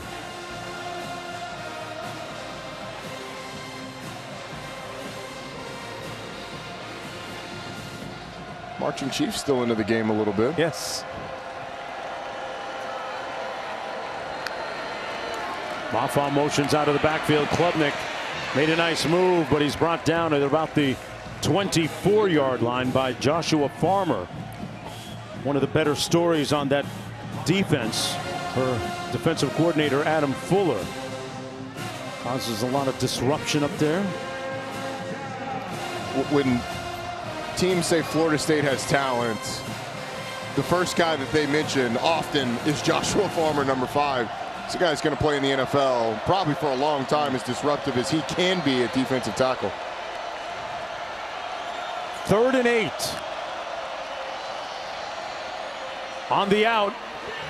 Caught at the 11-yard line. Cole Turner contorted his body and made the grab to pick up 13 and a 1st down. This did not look like an easy routine catch, Roddy. It's a great display of body control by Cole Turner. Going up to the inside, catching the ball, getting down in bounds on the 3rd down, no less. So high pressure, as high pressure as it gets in this situation. Turner, one of the faster players, along with Wesco on that Tiger offense. They motion him this time into the end zone, incomplete. Intended for the tight end, Olsen Pat Henry. So it'll be 2nd down and 10 for Clemson.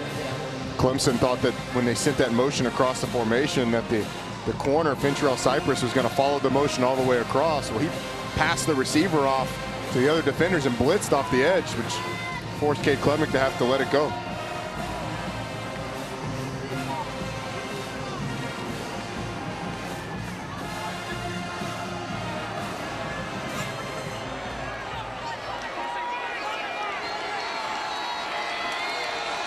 Williams split to the bottom of the screen. They keep it on the ground. Mafah grinds out about 3 yards. Patrick Payton making the tackle. So 3rd down coming up.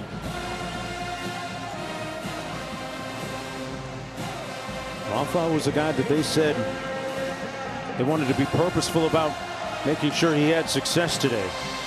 He's been a real pro in his approach. 3rd and 7 now. expect some pressure out of Florida State. Try and make Cade Klubnik get the ball out of his hands quickly. Create some one-on-ones for these pass rushers. Klubnik broken up nicely. No flag on the play. Cypress got a hand in there and punched it away from Turner. Boy, he had a great beat on that, Roddy. And he didn't commit pass interference prior to the ball being there. Sort of stayed on the back of Cole Turner until the ball arrived and stuck his hand around, knocked it down. Very composed way of playing cornerback from Fintrell Cypress. Here comes Nolan Hoosier again. This one coming from 25 yards out. Hoosier got it blocked again. For the second time tonight, the Seminoles snuff a field goal attempt.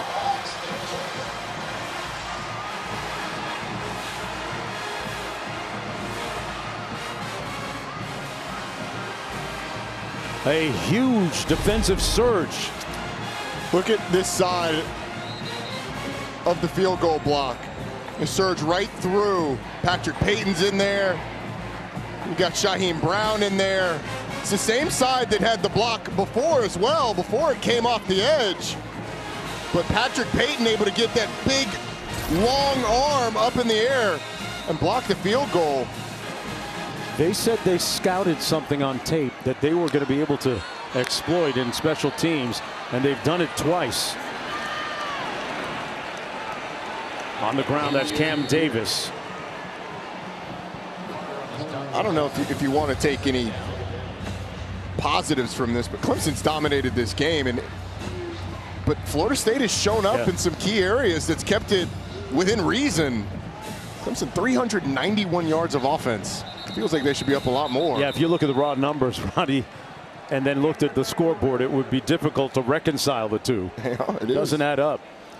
But that's the end of the first. You know, we stopped them, but they pinned us inside the 10. We flipped the field all the way to the 4, got the stop, and then we got a great opportunity to get points right here. And our left side is they're crushing us. Twice. We're down, we're down a guy to an injury. It's really disappointed in that. That's 2 scores. That's another touchdown. So that's the biggest disappointment for me. We're playing good, we're playing tough, but we got to finish. And that's not how you finish. Thank you. Finish. Huey's not going to like that 13-yard pickup by Florida State on that last pass and catch. 1st and 10 from the 40 for the Seminoles. Incomplete. And they almost had themselves an interception. Ashton Hampton, the talented tall corner at 6'2". Ronnie, you were talking about him a moment ago. He almost had a pick 6 here. It's a great break on the football by Ashton Hampton, and I mean, if he's able to, if he knows that's going to be off target and get both hands to it, he certainly could have picked it and would have taken it to the house. He's already got a pick 6 earlier this year against NC State. Could have had another one. 2nd and 10.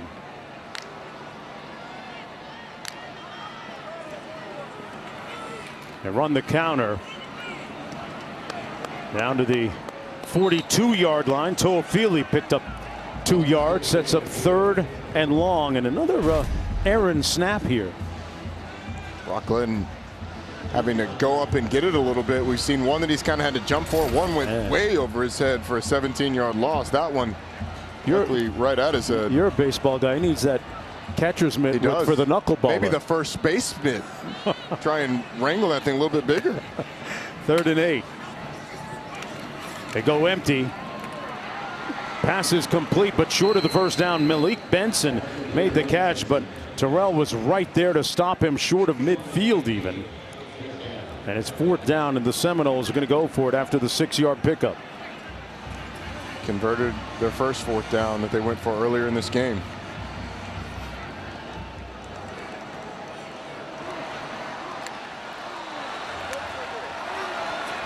Glenn over the middle in traffic and got it in.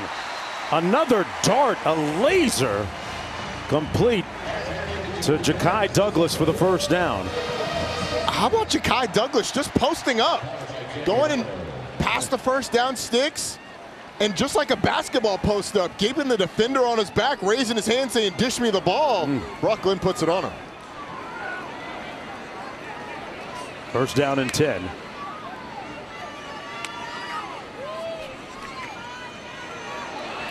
Glenn wide open underneath, and it's dropped by Portier. Let's go back to the studio, but there's a flag down on the play. Hold on. Holding offense number 65. 10-yard penalty, first down. Let's go back to the studio now.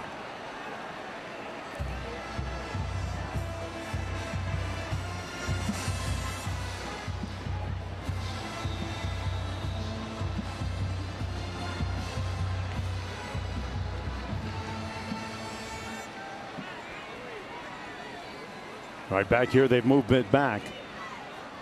Boy, the Seminoles, 7 penalties for a total of 75 yards on a night when the offense has been hard to come by. Taking a shot downfield, got a man! Incomplete at the 7 for Williamson. He appeared to lose his footing, but wow, that was there. The last 2 plays describe Florida State's season perfectly. You draw a play before where you've got a wide open player who drops the ball, but you have a holding penalty anyway. This one you draw up and you get open downfield, and Darion Williamson can't keep his feet, drops the touchdown. You got to make that catch. I mean, you're not going to have a lot of opportunities. No. You got to make them. Toafili in the backfield. Glenn delivers a strike, complete for the first down. Landon Thomas, no, it's short of the first down. Pardon me, I take that back. Thomas did not make it. It'll be third down coming up. And I think at this point, Mike Norvell's just looking for people who will catch the football reliably. Drops have been a big issue for this team, and it's both in games and from what we saw in practice as well. 3rd and 9. Another errant snap, and incomplete as a result. Tough to make up for a bad snap like that and make something out of a play. 4th down coming up. This has been an issue all day. That one Brock Glenn was able to hold on to. This one was a 17-yard loss is what it resulted in. That one was high, and then we got our first one that was low and outside on the last play. Between that and the penalties and the drops, I mean, it's kind of who Florida State's been. The good news is they've converted both times on 4th down tonight. Some sunshine. Hey man, half full, not half empty. Not yet. Glenn, nice pump fake, tucks it under. Gonna try and make it on his own. Oh, he did the self-checkout. Did it himself and got the first down. Brock Glenn with a last gasp lunge.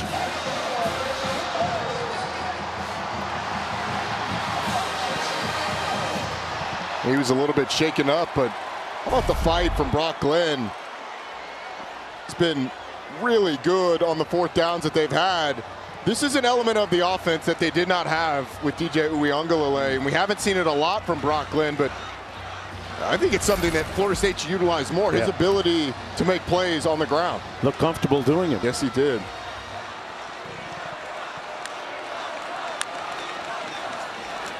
On 1st and 10, steps up, tried to throw it, and it was tipped.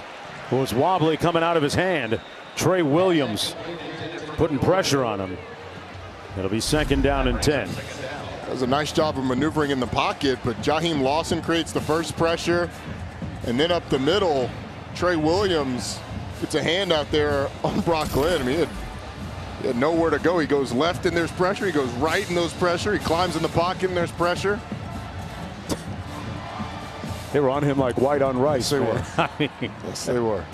2nd and 10. Good to stay alive on that last play.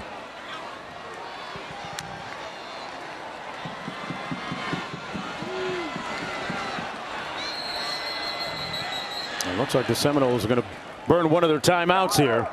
Timeout, Florida State. They've got 2 remaining with just under 11 minutes to go, trying to get back in the win column. Game 1 of the WNBA Finals Thursday night on ESPN. Brock Glenn on the move. Gets down inside the 30, back up quickly. Barrett Carter making the stop on the play. A pickup of 6 for Brock Glenn.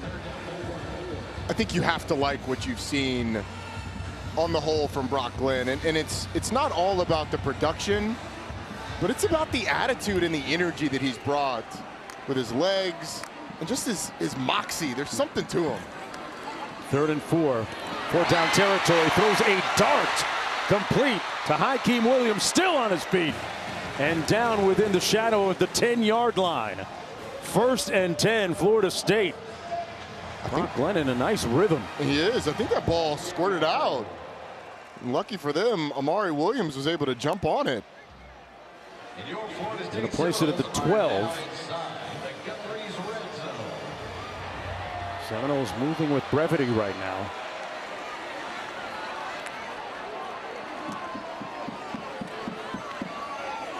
Glenn on the RPO, fires incomplete. Intended for Malik Benson. Stops the clock with 9:40 to go, 2nd and 10. Those are the types of throws that kind of make you pull your hair out as a coach. You should get 5 yards, but that's with experience, and reps. You'd hope that Brock Glenn's able to correct some of that. Mike Norvell has consistently said until the injury to DJU, he gave us the best chance to win. I think Brock Glenn has really shown today that the dimensions that he brings to this struggling offense can help you at least move the ball some. Morlock in motion, now sets. Pulls it out in the end zone. Touchdown Seminoles! Ja'Kai Douglas.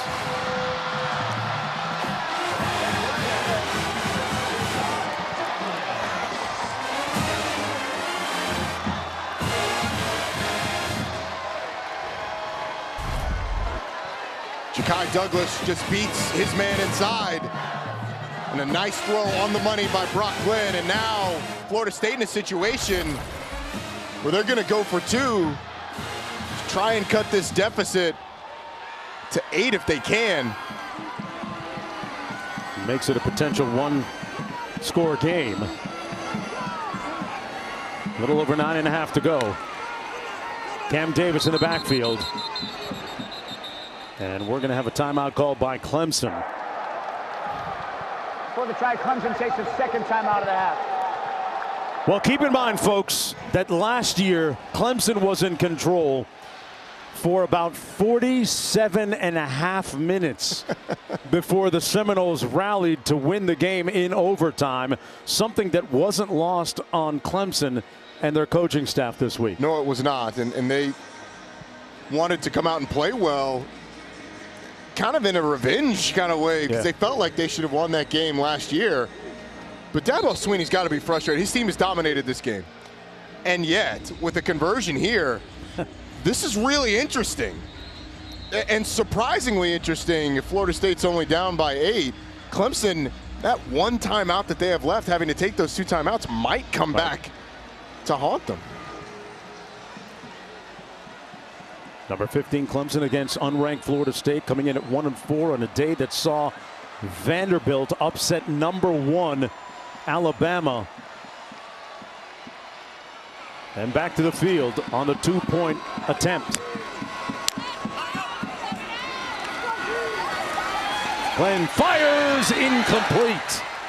And it remains a 10-point margin intended for Malik Benson. But the Seminoles showing life with 9:36 to play.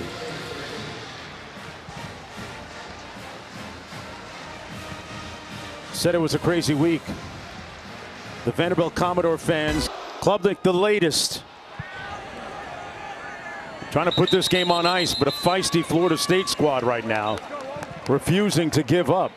And we saw evidence of that all week, watching them in practice and listening to head coach Mike Norvell. That's an adjective that hasn't often been used to describe Florida State, feisty. But they have been in this game. They haven't given up. They've been really good on 4th downs. when they've gone for it. Now it's up to this defense to get a stop. And if you're Clemson, you're trying to reassert the dominance that you've established in this game, because on the stat sheet, they should be running away with this thing, and here we are in a 10-point game.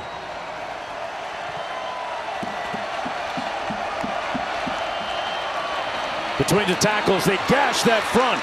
Maffa on the move. Phil Maffa kicking in the turbo and all the way down to the 15. That's how you take the steam out of the Seminoles defensively. Maffa finally chased down by Cypress II. 59 yards. Offensive line for Clemson does a phenomenal job of establishing a hole that any of us could have run through for some yardage. Phil Maffa takes it for long yardage. It's good hustle by Fintrell Cypress, tracking him down. I'm not sure Shaheem Brown would have gotten him before the end zone, but Phil Maffa now over 100 yards. It's amazing what a long run will do for that average. Stays in the game. Takes the handoff. Stays on his feet after absorbing that hit down to the 11-yard line. Kirkland made the stop on the play, a 5-yard gain. Dabo Swinney has talked about running Phil Maffa more. Only 10 carries a week ago. Stanford did a really nice job disrupting that run game. But those 18 carries, now 19 carries that Phil Maffa has are a season high. Didn't have to carry the ball a whole lot against App State and NC State. 16 carries against Georgia early in the year. They know as this thing goes, Phil Maffa and his ability to wear defenses down is going to be big for him. 2nd and 5.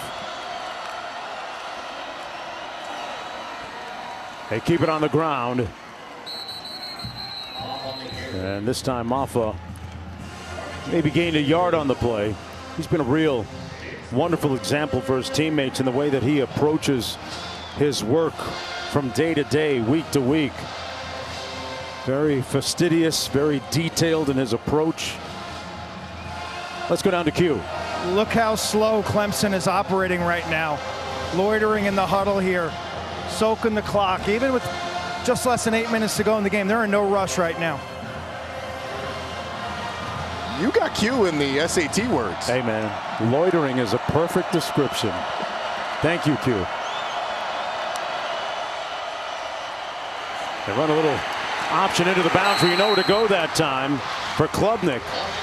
Lions making the tackle from behind. Well defended, Roddy. It was, and if you're Dabo Swinney, how comfortable do you feel sending your field goal team out when Florida State's already blocked 2 field goals? Well, here they come.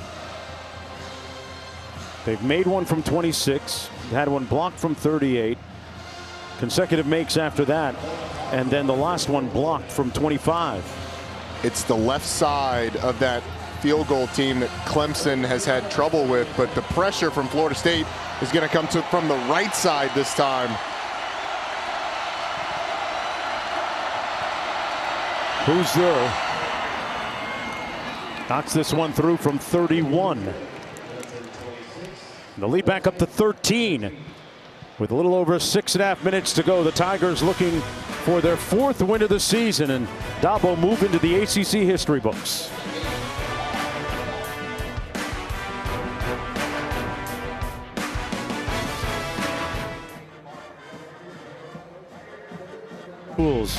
So many wonderful names have come through the gates of these stadiums through the years, and Dabo Swinney on the cusp of passing Bobby Bowden in terms of all-time ACC wins. You think about Nicky Andrews, Myron Rolle, the Fridge, primetime Deion Sanders. So many guys have been, so many luminaries who ended up in the Hall of Fame have been a part of this Florida State-Clemson rivalry.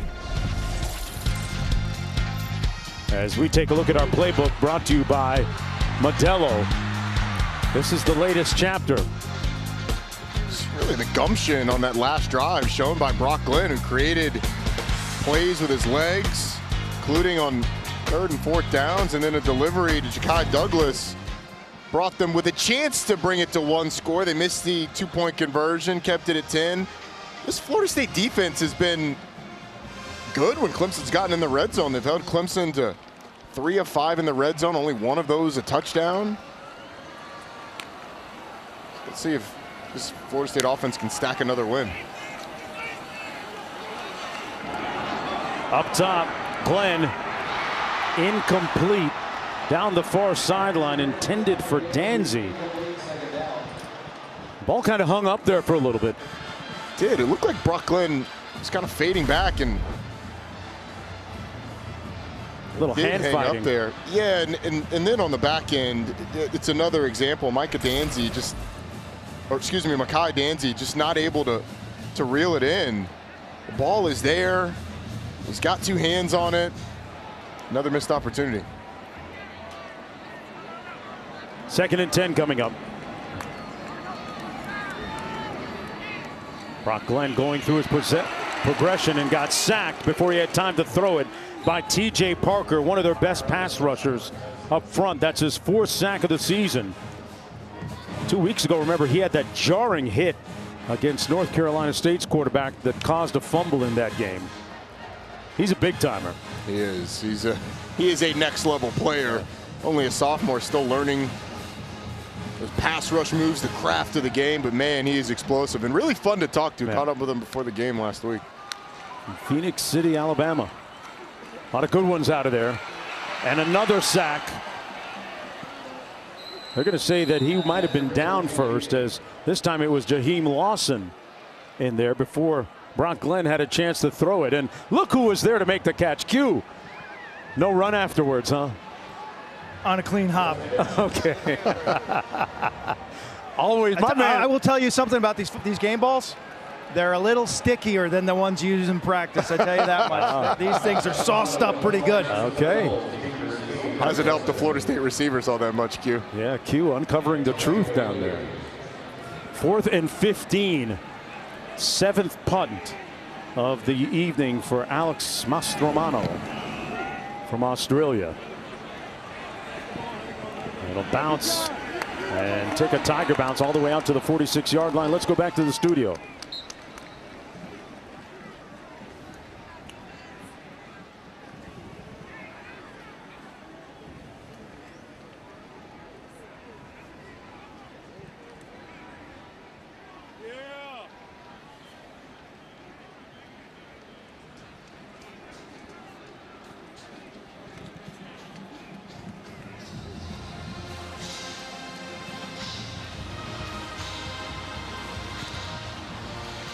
All right, thanks a lot. Back here, 5:39 to go. 1st down and 10 for the Tigers. On the verge of getting their atonement from a season ago when they lost in overtime to the Seminoles. On 1st and 10, Antonio Williams turns the corner and picks up another 1st down all the way down to the 30-yard line. Here's what Dabo had to say. Up into different phases of the season, and this is a great September, set you up for a big October, would set you up for that championship phase in November. That's what he's got his team focused on. Maffa between the tackles, brought down to the 30-yard line. You know, I know that this Florida State fan base is disappointed right now, and they do have a strong, vast fan base. Florida State takes its 2nd timeout of the half. Seminoles are going to use one of their timeouts. You know, ran into a buddy of mine all the way out in Sacramento, California, Carmichael Dave, whose parents attended Florida State here back in the days of Fred Biletnikoff. Wow. And 2 ardent, zealous supporters of the program who, despite the struggles, remain invested like a lot of these fans here, even though right now they're a little bit disappointed. But you know, that's another part of the new ACC, is that you get a chance to maybe see a Florida State go out to the West Coast at some point if you're an alum out in the Carmichael, the Sacramento, California area. Yeah, at some like point. Jack and Barb. Shout out Jack and Barb. Yeah, how about him? These Florida State fans are obviously disappointed, and rightfully so. I mean, the results have not been what you are accustomed to, and you should never accept them. But this coaching staff didn't forget how to coach. It may not be this year that you see the hope, but it'll happen at some point again. Maffa within a yard of the 1st down. Last year's undefeated season was no fluke. Oh, right? Look, they were 10-3 the year before. Yeah. and won 6 of their last 7. Florida State takes its final timeout of the half. We're 0-4 before going 5-7 in the season before the 10-3 season. So, you know, Mike Norvell coached well at Memphis, and obviously it earned him this job. He was a really good coach there. He obviously built Florida State, and under him, I mean, it was tough to start. He had to rebuild this thing, but 10-3 in 2022, undefeated last year. You know, we can relitigate the playoff snub all we want, but 13-0 is 13-0. And the bottom has fallen out this season, but they've had a litany of things converge to create this. On the cusp of looking at 1-5 now with 4:48 to go.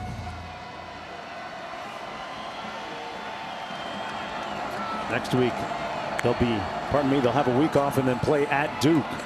Mafah, as the Tigers disembowel that defensive front of the Seminoles. Clock still running. Florida State with no timeouts remaining. And their starting quarterback on the bench with that huge cast-like device on his arm, on his hand. Yeah, it's something that there are reports out there that he had surgery, and you know, if you've been around football teams long enough, you know when guys show up with something like that on his hand, that's indicative of a surgery, typically. Mafah is going to be stopped up near the line of scrimmage, second down and 10. You know, the good thing about the relationship between players on this Seminole team, and there is still very good spirit, is that DJ, we saw him on the bench a moment ago, has been to quarterback Brock Glenn the same that Mackenzie Milton was to that guy, Jordan Travis. A nice mentor and kind of older sage voice to lean on. You need somebody to teach you how to play the game. You know, back in the days, it was quarterback after quarterback. Even in the 2000s, it was Christian Ponder teaching E.J. Manuel, who taught Jameis Winston, who passed down that knowledge of how to be a quarterback.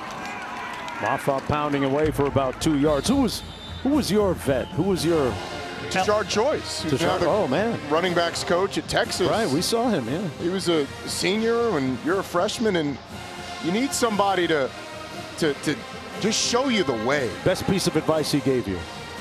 I don't know if it was an individual piece. It was how he carried himself. Okay. He cared about everybody on the team, like Jordan Travis did. You know, you had it at Clemson on the other side with Deshaun Watson being taught by Cole Stout, who was taught by Taj Boyd, and he passes it on to Kelly Bryant, who teaches Trevor Lawrence, who teaches DJ Uiagalelei when he was at Clemson, who was operated as a professional.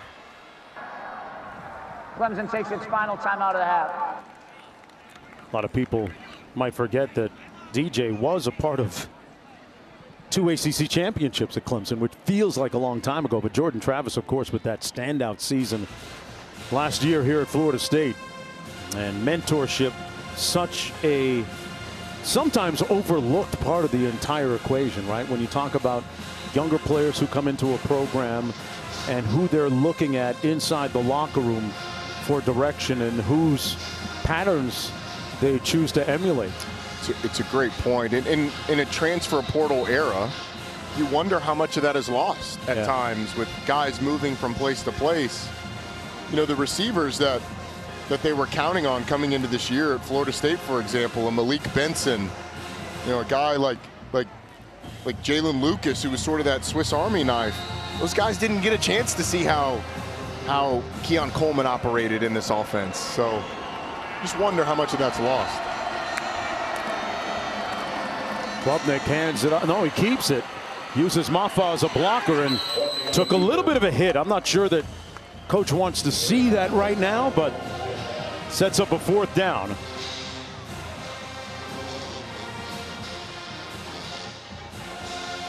Clemson going to trot out the field goal too. They're going to take it down to the 2-minute timeout. Yeah. I feel like Clemson fans are holding their breath anytime the field goal team trots on the field at this point. Although this is, again, a situation where the right side of that field goal unit is going to be tested. The left side has been the one that's let the pressure through. Yeah, special teams has been revealing tonight for the Clemson Tigers in an inauspicious way. We've hit the might not like this scoreboard right now as the Tigers knock through another field goal, this one from 24 yards out. It's their 7th attempt tonight. And I met him. He was walking his, I think it was a Labradoodle he had. Did you recognize him, or did he recognize No, like you? I stopped to talk to the, I miss my dog, so I was petting his dog, and he said, have you ever Googled Florida State book guy? I said, no. I said, well, it went viral years ago when I was reading a book at the game. And he said, I think I'm going to try and get a ticket tonight for the Clemson game. And brought the book. Last time he had his shirt off, it was sunny. He was tanning. It hasn't been sunny all day long. No. It's just the thing. What book is it? It's not a very big one. No. He's into it. Yes, it will. I mean, it's how I get more NIL money for my squad. Not sure who authored that. 1:56 to go. From the 2-yard line, this is Samuel Singleton Jr. Still on his feet and out to the 23, where it'll be 1st and 10. But the prevailing storyline of the night for the Seminoles, unfortunately, has been some of these miscues, some of these pejorative, hurtful miscues. High snaps, several of them. Great catch, only to be called back by a penalty. Missed opportunities downfield over and over. And the margin has been so slim, especially when you have a first-time starter in Brock Glenn. Going to have another game where Florida State fails to reach 300 yards of total offense. On the other side, it hasn't exactly been a virtuoso performance for the Clemson Tigers either. No. Had 7 field goals today, 500 yards of offense and only 2 touchdowns. And another drop, meanwhile, Roddy, by Landon Thomas this time. Look at the huge difference, the gap between total yards. That is indicative of how the game has gone rather than the score. Florida State's defense is actually buckled down in the red zone, forcing field goals. They've allowed a ton of yardage, which you don't love, obviously, but Clemson's got a lot of room to improve. Next week they'll be at Wake Forest. Take on the Demon Deacs. Pass complete, catch and run by Landon Thomas. Wake Forest got a win today, right? They did. They're going to this Clemson game and matchup next week on a positive note. Wake Forest has struggled up until that point, getting a win on the road at NC State. 1:18 to go. After Wake Forest, then Virginia up on the docket for the Tigers. That pass batted down to the line of scrimmage. Brock Glenn had a third pass, and the whistle has sounded. They're going to blow it dead.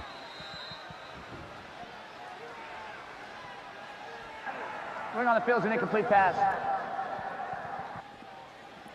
Looking at a 4th down and 1 now. As you look at the schedule, keep in mind that Clemson has now won 8 of its last 9. Should they lock this one up in the next 109? Anything jump off the page at you when you look at their upcoming schedule? Well, yeah, there's only one ranked team, and that ranked team lost today to SMU. As Louisville's going to fall out of the top 25. And you have the potential of like a Pittsburgh peeking in. Pittsburgh sitting there undefeated after its win today against North Carolina. But there's not a lot of margin for error, because if you're a 2-loss team that doesn't win an ACC championship with not a single ranked win on the schedule, which is possible if you drop one of these.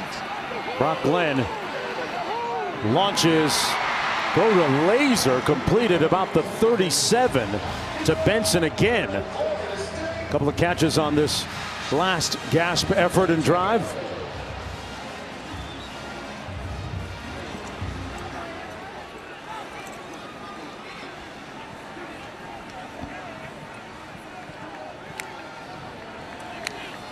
Benson split to the bottom of your screen. Glenn over the middle. His intended receiver falling. That was the tight end, Williams. Why that touchdown catch a little bit earlier. There. You could see First Brock touchdown. Glenn. You could see Brock Glenn a little frustrated. Amari Williams, the freshman, cleared the linebackers, and Brock Glenn wanted him to bend it back inside. That's something that an older player sees the split safeties, bends it back in.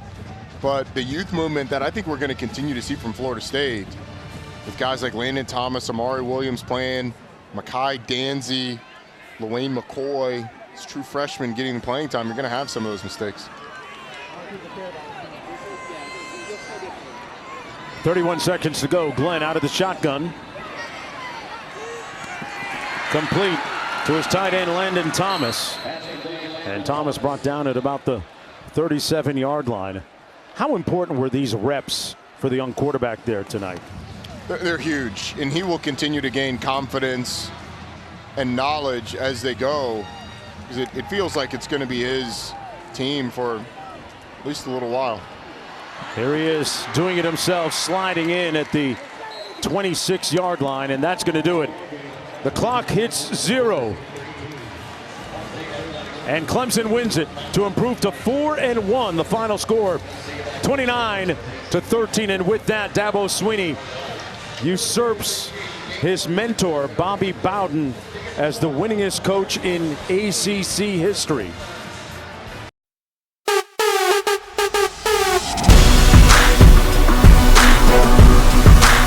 Don't forget to subscribe.